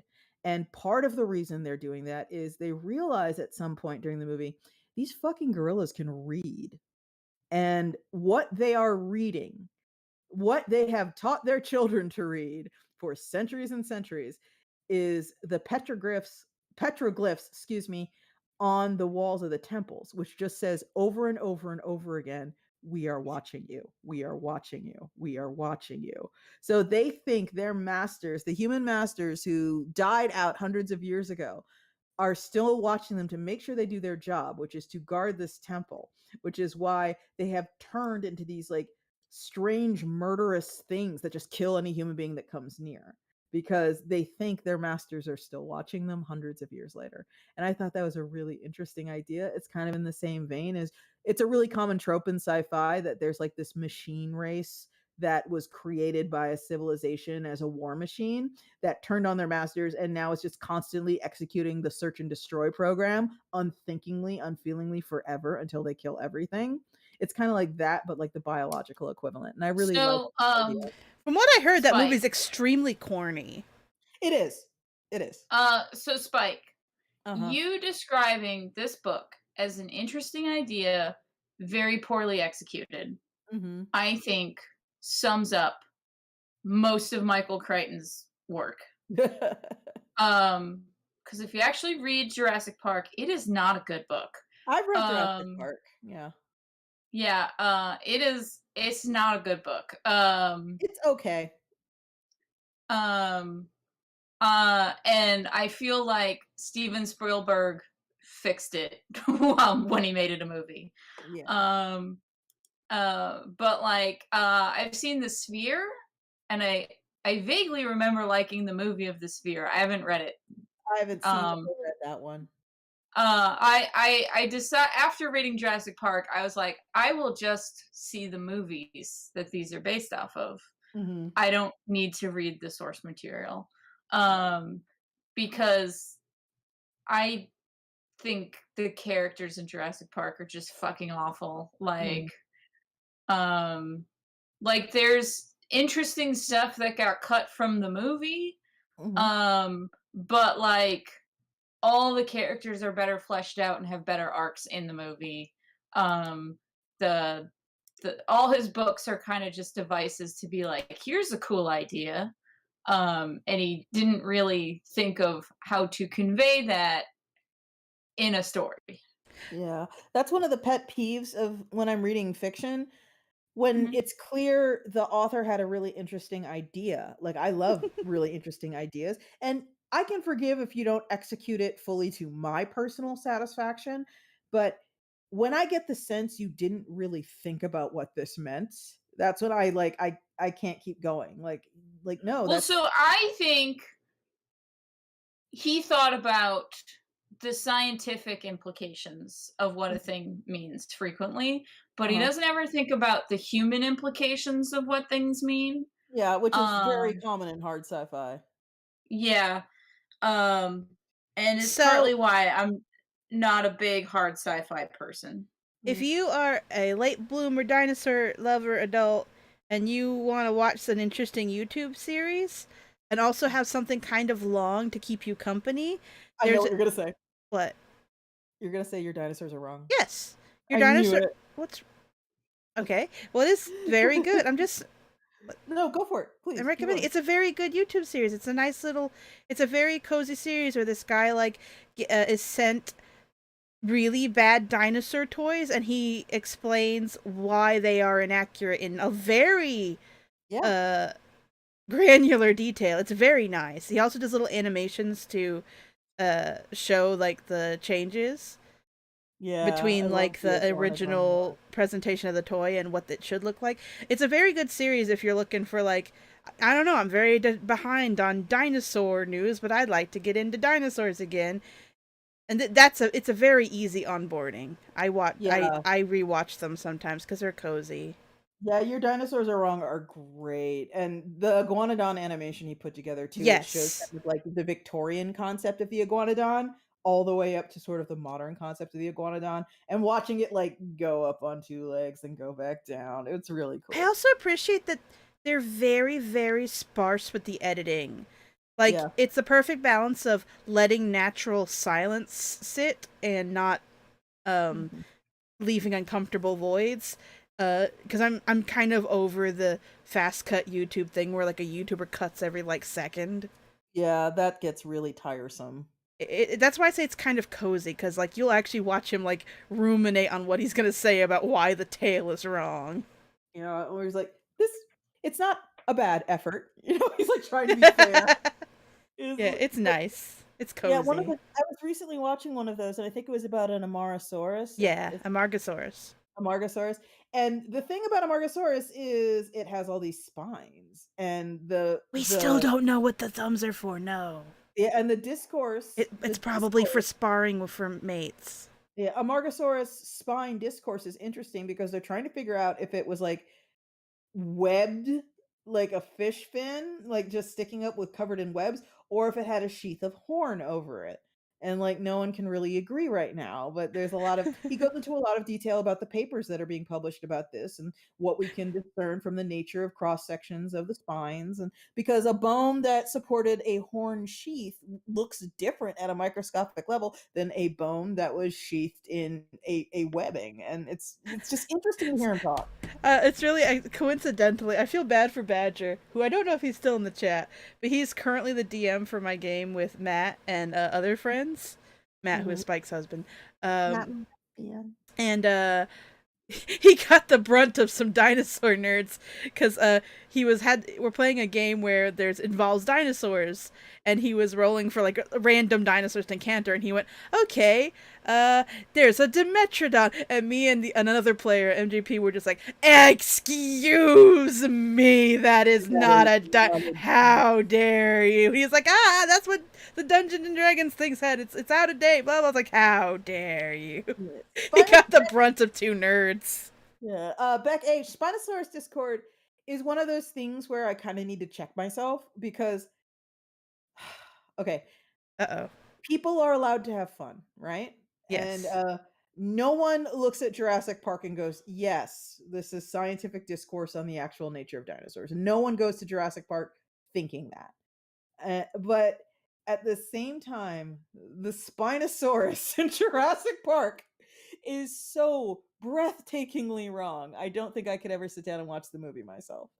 I mean, there's a Spike. There's a lot more. Here's the thing: that Yeah. Spinosaurus is only briefly in that movie, and Mhm. there's a lot more to do. Spike, there's a Mhm. lot more silliness going on in that movie. For example, Yeah. do you know about the phone? The phone? No. At one point, the Spinosaurus eats someone whose hole has one of their phones. And do you know how they know when it's approaching? Because it can ring? Because it's in the stomach. It's making the phone dial tone. Oh my The god. Spinosaurus is the least of that movie's problems. Like, Yeah. there are dramatic scenes where they're like, wait a second. And it's like, do, do, do, do, do, do, do. It's like, oh no. So it's like the crocodile and Captain Hook. Yes, Yeah, exactly. But you're genuinely meant to be scared, is the Oh, thing. God. Like, Do you remember when Hollywood was like super into disaster movies for a hot minute? And there was one disaster movie that was basically just it got real cold. oh yeah. And Yeah. there was a scene where cold was chasing people down a hallway. I Like haven't movie seen it. I monster. have seen people make fun of it. It's real the thing that like made me know for a fact I'm never gonna watch this movie because it's clearly not for me. Like I'm too insufferable to fucking put up with this. But I mean, if it there was fun, I'd watch it.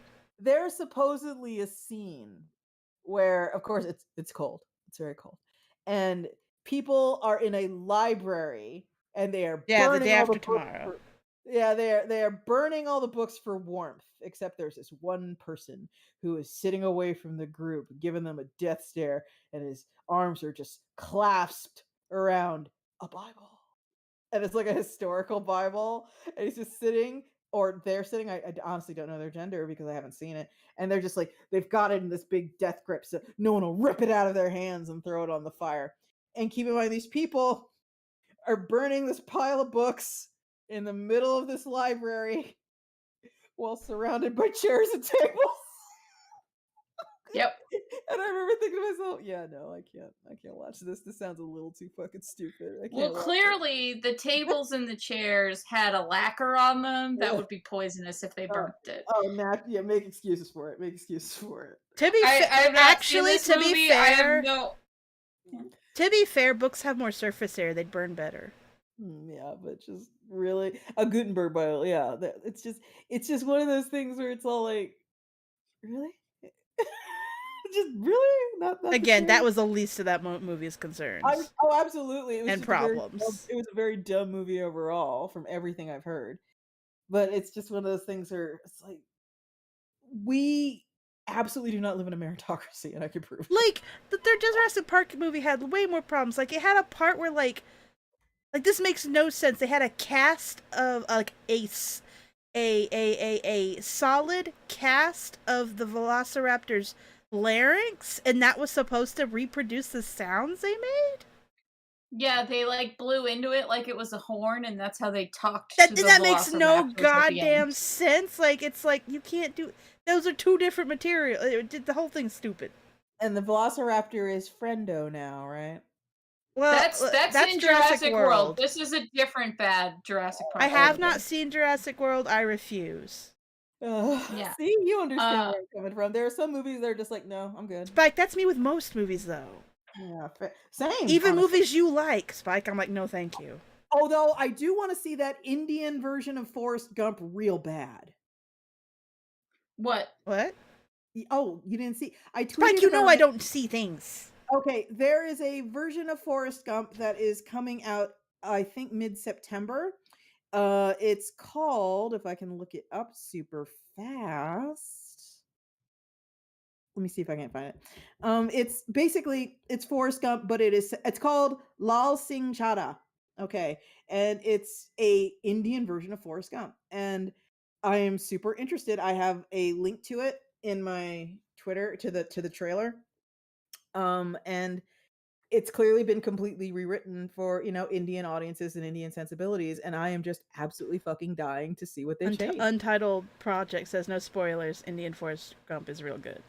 Yeah, please don't spoil it for me. I'd like to see. They said no spoilers, Spike. They said no spoilers. Yeah, because basically, I mean, I don't know who has and hasn't seen Forrest Gump. I have not.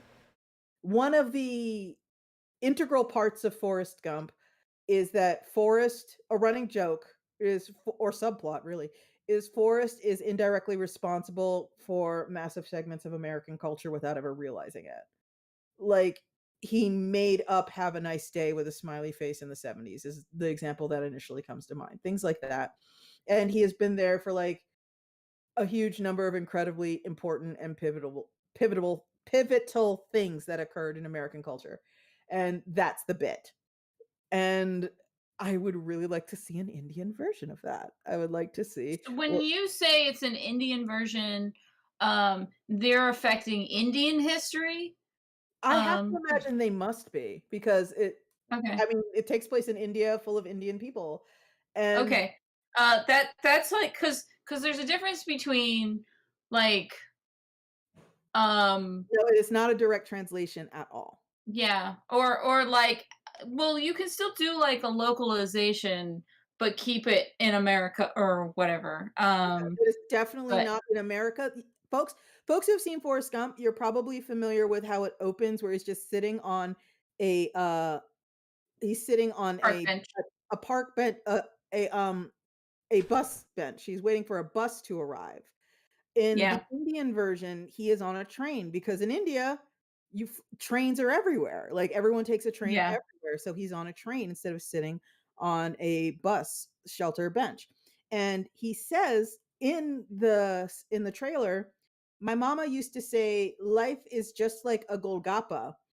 Even though your tummy is full, your heart always craves more." Which is clearly an Indian interpretation of my mama said life is like a box of chocolates. You never quite know what you're gonna get. So they're clearly localizing it and pretty extensively from what I've seen. And I really want to see what Lal Singh Chadha is responsible for in Indian pop culture. Like, what is he going to do that's going to be the equivalent of inventing the yellow smiley face? Also, Um, I really want to know how they're going to handle Jenny. Because if you're not familiar with Forrest Gump, um, I'm is she not. his?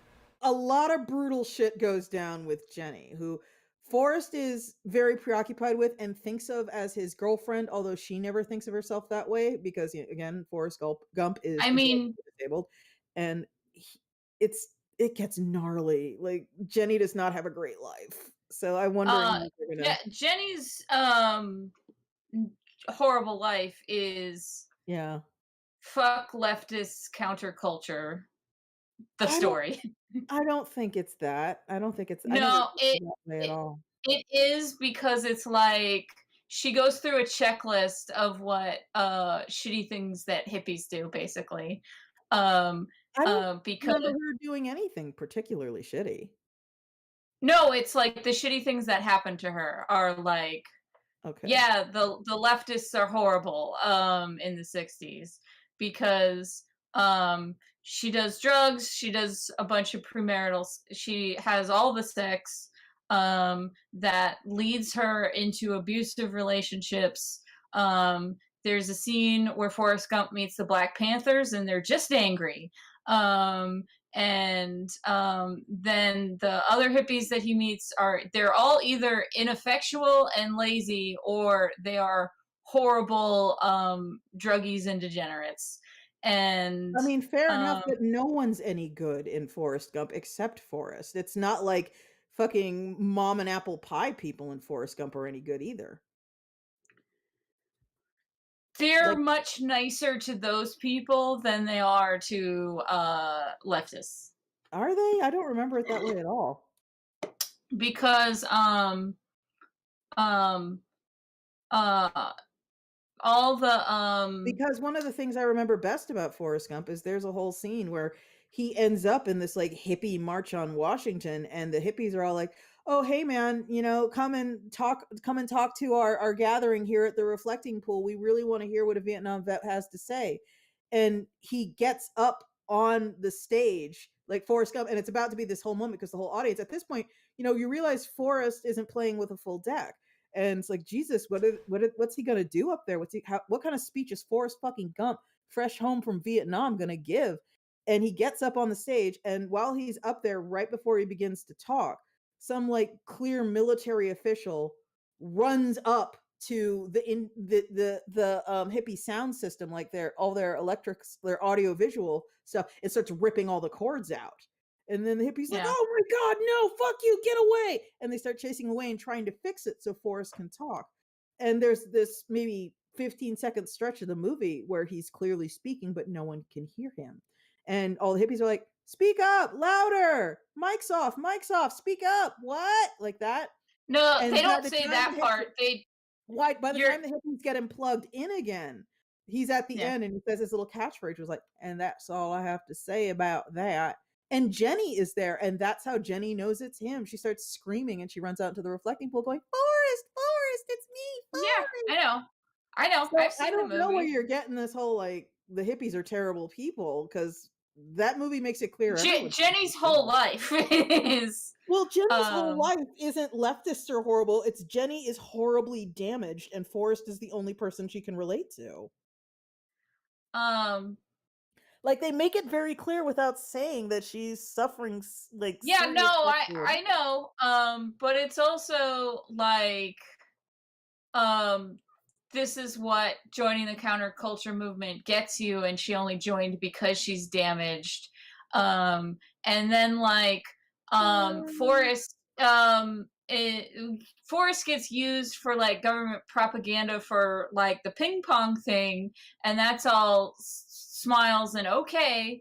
And then like See, again, the this is interesting media interpretation because I did not interpret it that way at all. It's basically the government taking advantage of an intellectually disabled man with yes, but different they are abilities. taking advantage of him, but it is not criticizing them as much like as they do the counterculture. See, the thing is, I Because don't remember anyone in the film being openly criticized it's very because clear the way that the counterculture is depicted, that it is it's from all that. Forrest's perspective, and Forrest lacks the ability to be remotely critical. But the thing is that while Forrest cannot criticize people, the people making the movie can. And if all we see of the counterculture is drugs and abuse of Jenny, and also like it's basically like that's all we get. And while yes, Jenny is damaged, it very much is leaning into, and that's why she joined this nonsense. And yeah, There's a whole scene where it shows her joining not because she's damaged, but to literally get away from her abusive family, though. that's part of her being damaged. Yeah, but again, at the same time, like I think your interpretation is really weird because I got literally none of that from the movie. Like Forrest being used as a propaganda piece to tour the Soviet Union to play ping pong is not depicted as this noble act. He tours China. He doesn't tour the China, Soviet Union. excuse me, China. Like Hmm. it's just weird to me that like you're interpreting like what I remember about Jenny being a hippie is Jenny had a shitty boyfriend, and that was not an indictment of hippies. That was like, oh fuck, this Jenny is the has a kind of shitty guy that boyfriend, Jenny but goes for because Jenny is incredibly damaged. Jenny has a shitty boyfriend, but then she joins a hippie commune that's her getting passed around and angry Black Panthers. And Forrest gets kicked out because he got in a fist fight with one of the Black Panthers. And then you cut to the 70s where now Jenny does all the drugs. And then Jenny has HIV and then she dies. Sorry, I just spoiled all of Forrest Gump. It came out 20 Honestly, years ago. don't fucking apologize for spoiling a movie that's 20 years old. Anyone who wants to see it at this point should have probably seen it. But That's yeah, not a again, fair assessment, but okay. well, okay. I mean, you know what I mean, though. But it's at what point is it okay to No, stop no, no, warning no, no, about no. spoilers? I think that spoiling it is fine, but the idea if someone wanted to see it already, they would have is like, oh, well, not necessarily. Yeah, but at the same time, it's like this is interesting because like no one's any good in that movie to me except Forrest, and like Jenny is part of that. No one's really that good in that movie, in that she kind of understands that she should not be with Forrest because she is too fucked up. Like she actually gets that. And when when she is dying of AIDS, I don't interpret that as, and lo, she reaped the whirlwind for daring to be a filthy leftist. It's because the whole through line of Forrest Gump is, here are all the cultural touchstones, boom, boom, boom, boom, boom. And being HIV positive Yeah. was a bombshell in the 80s. It was a huge, enormous, terrifying deal. And Yeah, I someone know. had to be HIV positive. And if it was gonna be anyone, it was gonna be Jenny.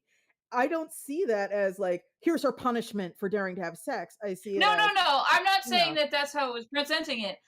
I am saying that they present Jenny's fucked up life as part of the counterculture movement. Well, I mean, yeah, but there are plenty of fucked up lives that were part of the mainstream in that movie too. But we don't see their fucked up lives. But we kind of do. It's like I just don't get this kind of like, I have it's sculpted a very tiny Forrest Gump penis. is about Americana, but it's not lionizing traditional Americana in any way. It's just I didn't say that it was it's doing just that. I just said that it was criticizing counterculture. it criticizes everything. Again, the army It guy doesn't literally really trying to criticize. the army guy literally trying to silence Forrest from speaking, Forrest being used as a propaganda piece. The fact that he is sent to Vietnam in the first place. Like, there's this whole bit where he's there with Bubba. Yeah, And it's I've like, seen the movie recently. yes, Like, that's why I don't get the whole, it's like, oh, it's so criticizing counterculture. It's criticizing literally everything. it's not though. Okay, so this is like Jordan Peterson criticizes both sides. He clearly criticizes one side more than the No, other. that is not a fair analogy at all. Like, it is being unfair to Forrest Gump, but it's like mild criticism of No, traditional that is America, intensely bigger unfair to criticism. no, that is intensely unfair to Forrest Gump. Forrest Gump, all media has a message, but not all media has an agenda. Forrest I'm Gump not didn't saying have it an has an anti-counter agenda. Forrest Gump did not have an anti-counterculture agenda. It was just a I didn't say nostalgia that it has movie. an agenda. I just said that it criticizes the left and counterculture more than the right or See, they traditional. literally sent it highlights how they're literally sending intellectually disabled people to Vietnam. I don't know how you can say it only criticizes the left when that is a central part of the plot. I didn't say that. I said that it criticizes the counterculture more than. I really don't agree. I think it's basically about this sweet, intellectually disabled man navigating a world that is terrible in general. I think that it is much more lanes the terribleness on the left than the right. I mean, we can have different opinions, but I am being Yeah. 100% honest with you when I say I don't fucking see it. I really don't. Like, all the stuff I remember And about I'm Forrest being saying it's actively less of an taken advantage agenda in of. that, and Forrest I'm was saying being it's actively taken advantage of by the government over and over. and And I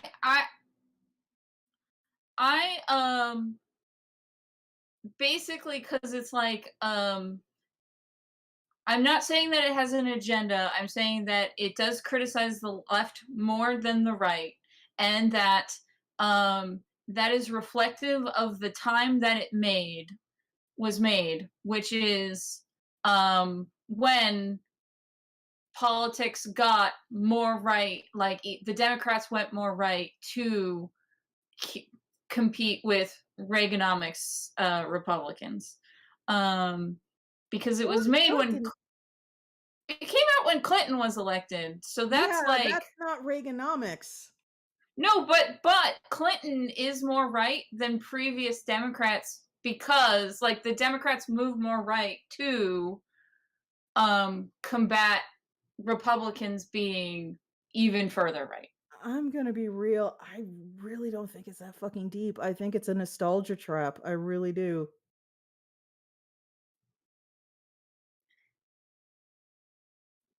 I'm not saying that like they intentionally did these things and that there's an agenda. I'm just saying that's what it does. I mean, you can interpret it that way. I am just being fucking honest when I say I literally don't see it. Like, I literally in a movie that lingers on the horrors of Nam for like 20 minutes, I do not see it. I think it is about an incredibly tumultuous time in American history. They're all tumultuous, really. But a tumultuous time in American history that resonates with boomers, I should say, more specifically. Mhm. I think that's who the movie is for. I think it's a nostalgia trip for boomers. And I think it, quite frankly, focuses on this intellectually disabled guy with a below average IQ, basically wandering gently through a minefield and somehow not getting blown up. And the mines are being laid by literally everyone, from his school teachers to his bullies to the US government to hippies.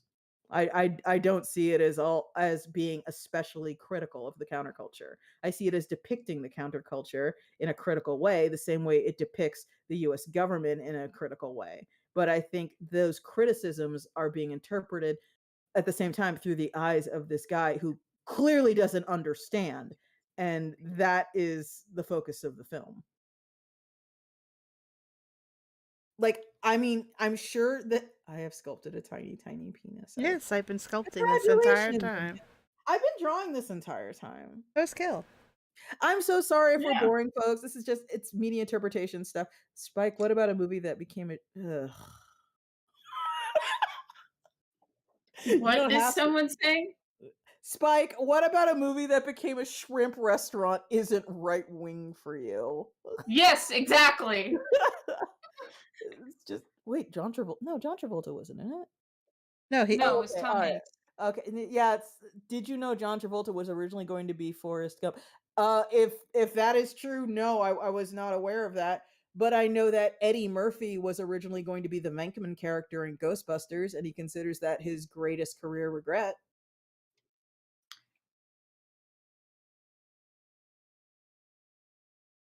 Wow, nothing. I don't know what that No, means.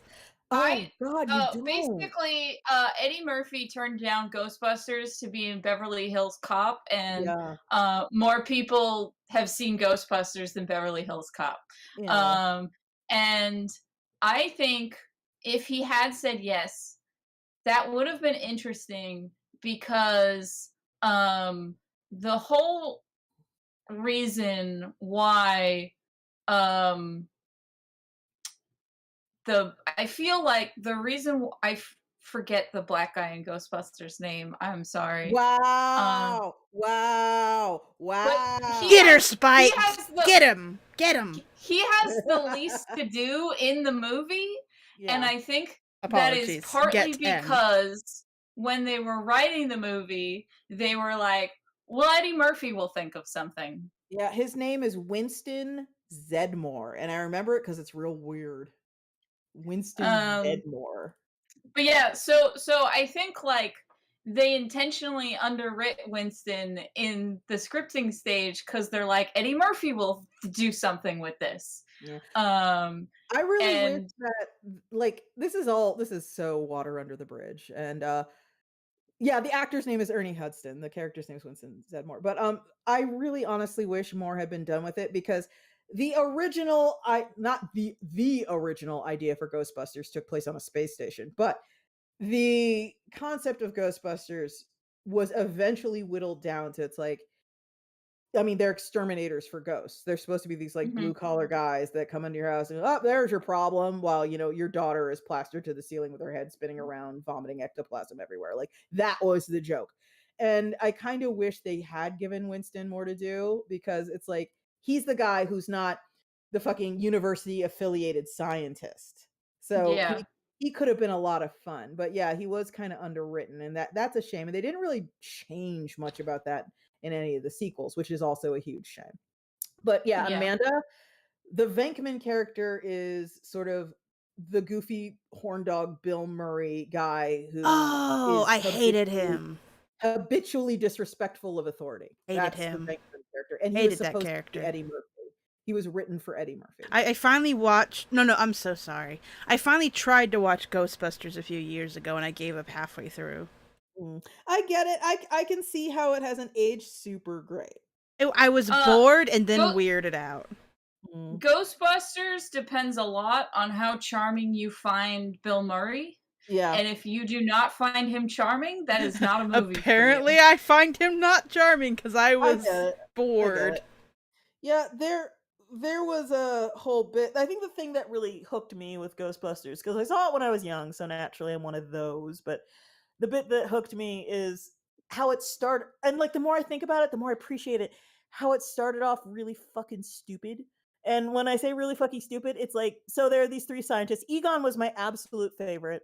I identified with sort of, fucking Poindextery type people at the time. And I really liked Egon.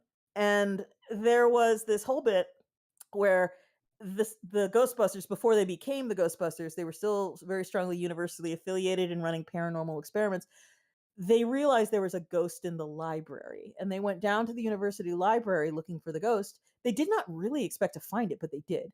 And so they were wandering the stacks, and they just see her, and she's just floating. I'm going to share the tiny penis I made. Yeah, she is floating. And then they shout, "Get her!" Let me do it. And they're just looking at her. And they're like, well, we found her. Now what do we fucking do? Like, we're the dog that caught our tail. What do we do? And they actually go up to her and they're like, that's a lovely penis, Amanda. Thank you. And they go, that's what they say to the ghost. That's a lovely penis. They go, excuse me. And the ghost very floatily, just kind of slowly in slow motion as she's doing it in molasses, turns and looks at them and puts her finger up to her lips and goes, shh. And then goes back to her reading. And then they're like, okay. And they like back off. And they have a little circle. And they're like, okay, what do we fucking do? Like, she told us to shush. What do we do? And that's when, like you said, Kel, they said, okay, so let's just get her. Because at this point, they didn't have like the ghost traps or anything. And they just walk up to her on the count of 3, get her. 1, 2, and like they clearly hadn't thought this through at all. And then, this whole big horrible scene happens where the ghost, her skin peels off and she becomes huge and terrible and very large Marge from Pee-wee's Big Adventure. And just like, ah! And they just fucking tear ass shitting themselves out of the library. And when they find someone with top, they go, that was your plan? Get her. And that is a movie that is so Reaganomics that the villain is the EPA. Yeah. That I can see. From that angle, I can see. But the thing is, it's like, I feel the Ghostbusters straight up has like so much, this sounds so weird, but it has so much unexplored possibility. And there was a lot more that they could have done with it that for some reason they just Did you like, watch the cartoon? Yeah, I liked Egon in the cartoon a lot too. Egon was just all around my favorite, which is why I'm he's a good character. And the fact that they had this secretary that would hit on him and she'd be like, so what do you do for fun? And he's all like, I collect various molds and funguses. He says, I collect spores, molds, and fungus. Yeah, he says it with this absolute deadpan, and I just love that.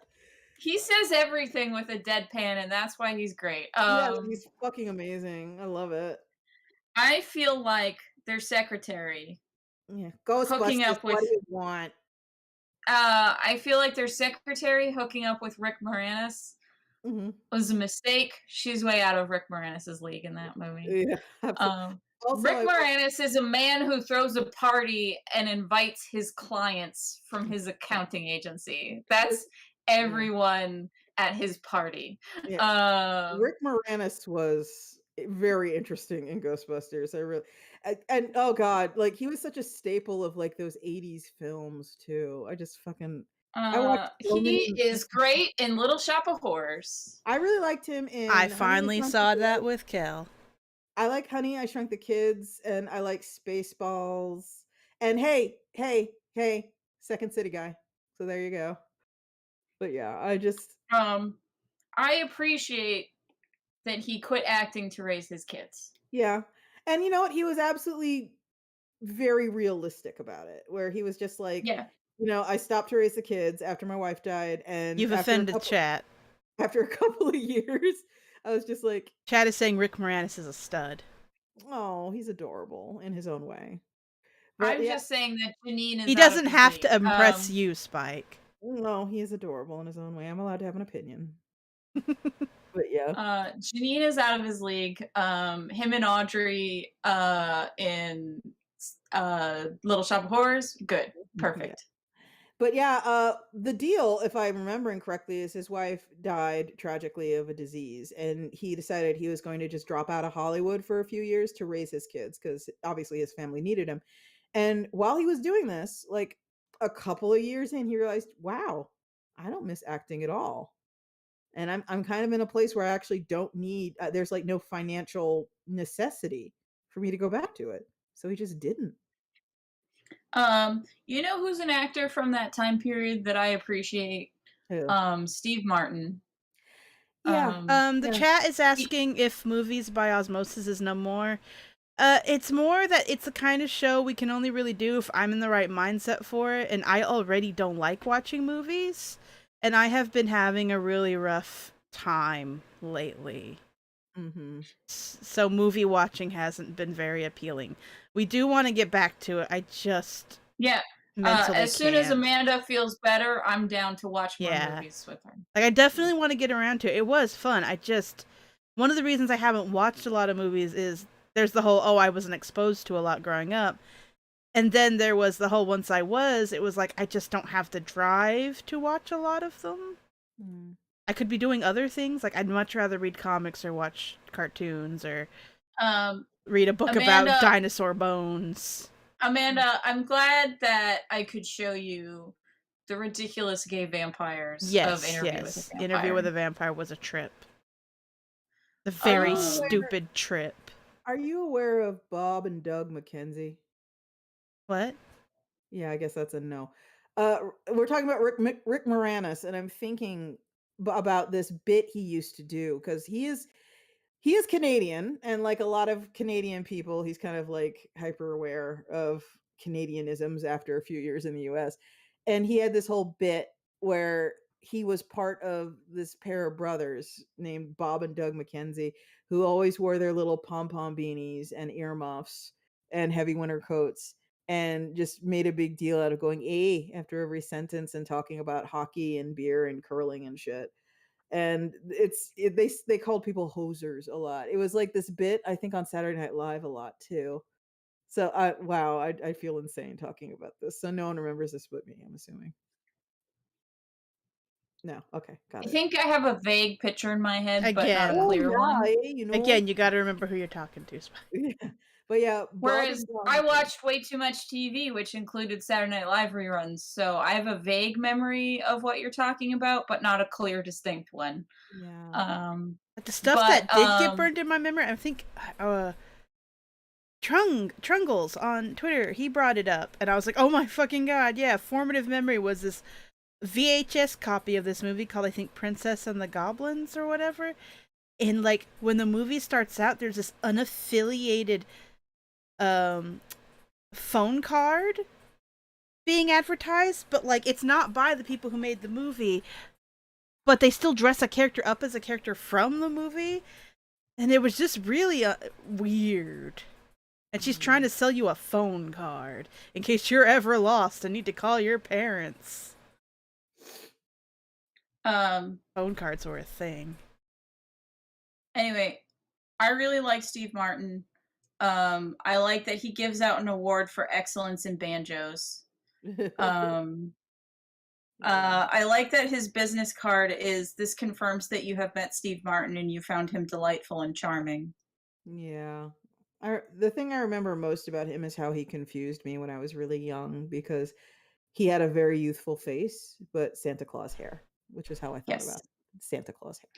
Because he went gray at a very young age. And you know what? Okay, embrace it, Yeah. Go.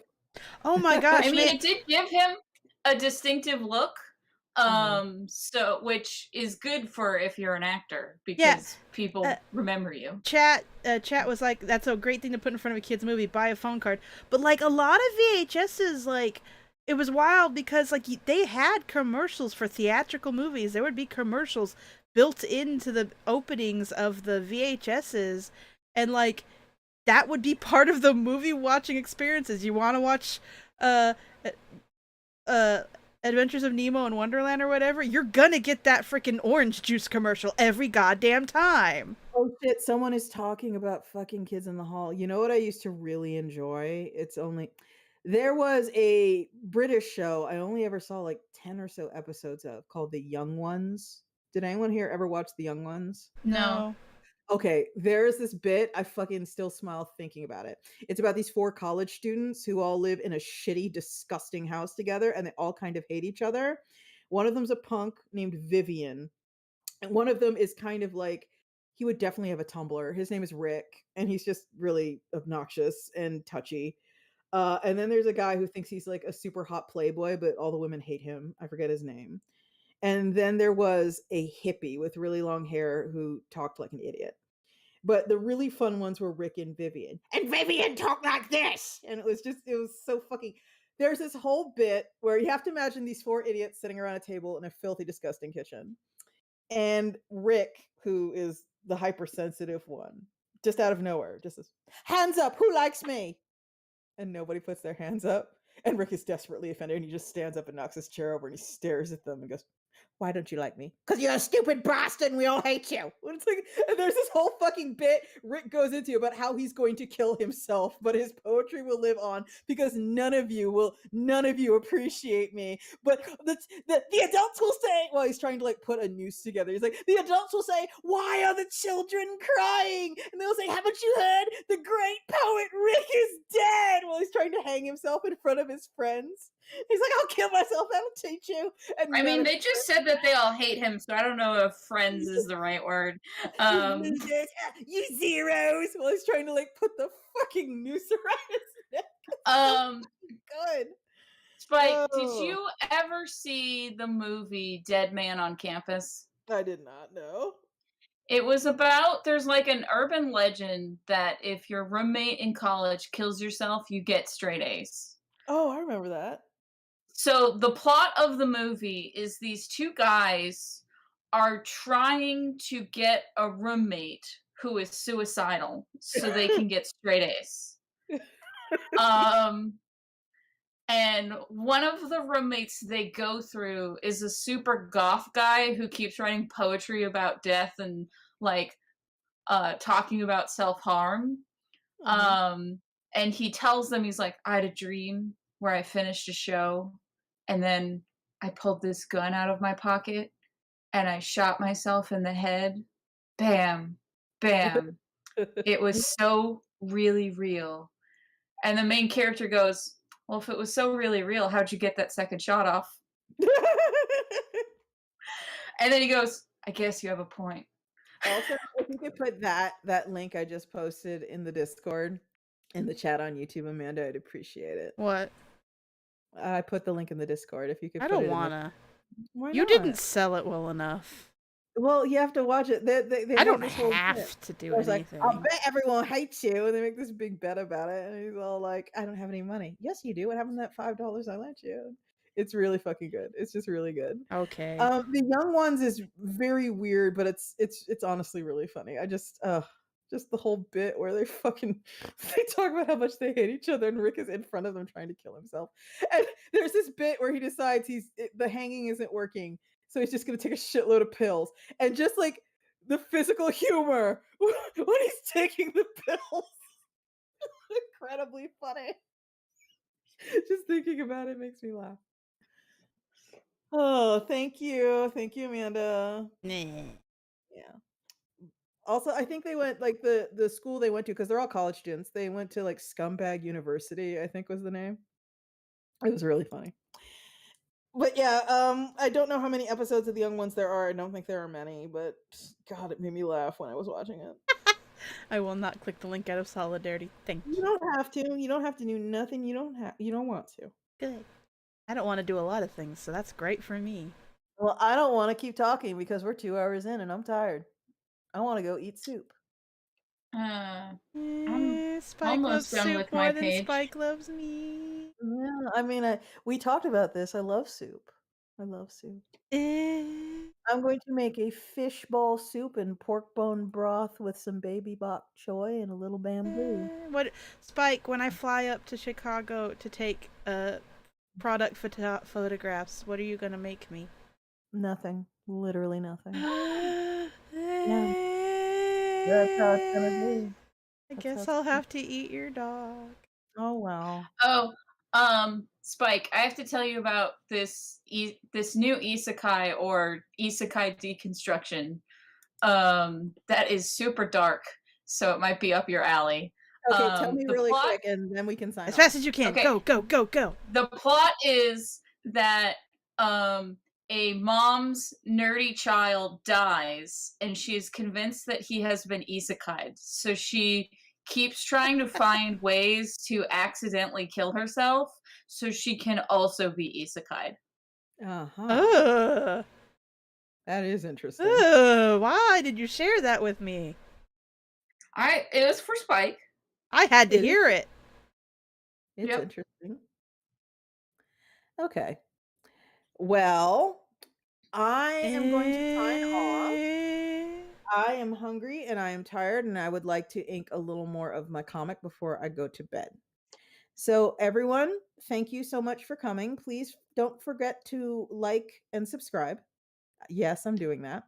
And if you would like to follow me on Twitter, iron_spike, that's me. And you can read my comic there in the pinned tweet. We also have a crowdfund currently going for the very, very last in the Cautionary Fables and Fairy Tales series that is about South America. It's called The Lizard Prince and Other South American Stories. Please back it if you can. Go to ironcircus.com and click the banner. And we would love to be able to publish this in Spanish. And we've got 3 weeks to hit that stretch goal. So if you can, please back. If you can't, please tweet about it. We super appreciate it. Because I want everyone to get that little lizard pin at the 30K stretch goal. Yeah. There's a good little lizard for everybody. Everyone deserves a lizard, really, when you think about it. Yes. You can find my stuff at kelmcdonald.com. I also stream art on my Twitch, which is twitch.tv/kelmcdonald. And I'm going to keep going because I'm not done with my page yet. Amanda, if you will keep chatting with me while I No, finish my a dinosaur page. friend No? wants me to be a trike with them. Okay. I'm abandoning you to be a triceratops. I'm sorry. Well, who No, wouldn't? I understand. Dinosaurs are cooler than me. And anyway, the hierarchy is soup, dinosaurs, Kel. Yeah, I understand. Anyway, so you can go read. Please go read my comics about gay werewolves in the future at kelmcdonald.com and follow me on Twitch. Or you can read my comic about 23 kids that get the same prophecy dream, telling them they're the chosen one on my Patreon, which is patreon.com/kelmcdonald. And I'm on Twitter as Kelhound, which is spelled like Hellhound, but with a K. Obviously, I'm Amanda. My Twitter handle's under my name. I have a pinned tweet that links to all of my stuff. It's so easy to find. Revolutionary. And just like Badger said, I'm gonna be in the front yard just making dinosaur noises. Good night. Good night, everybody. Thank you for coming. Good night.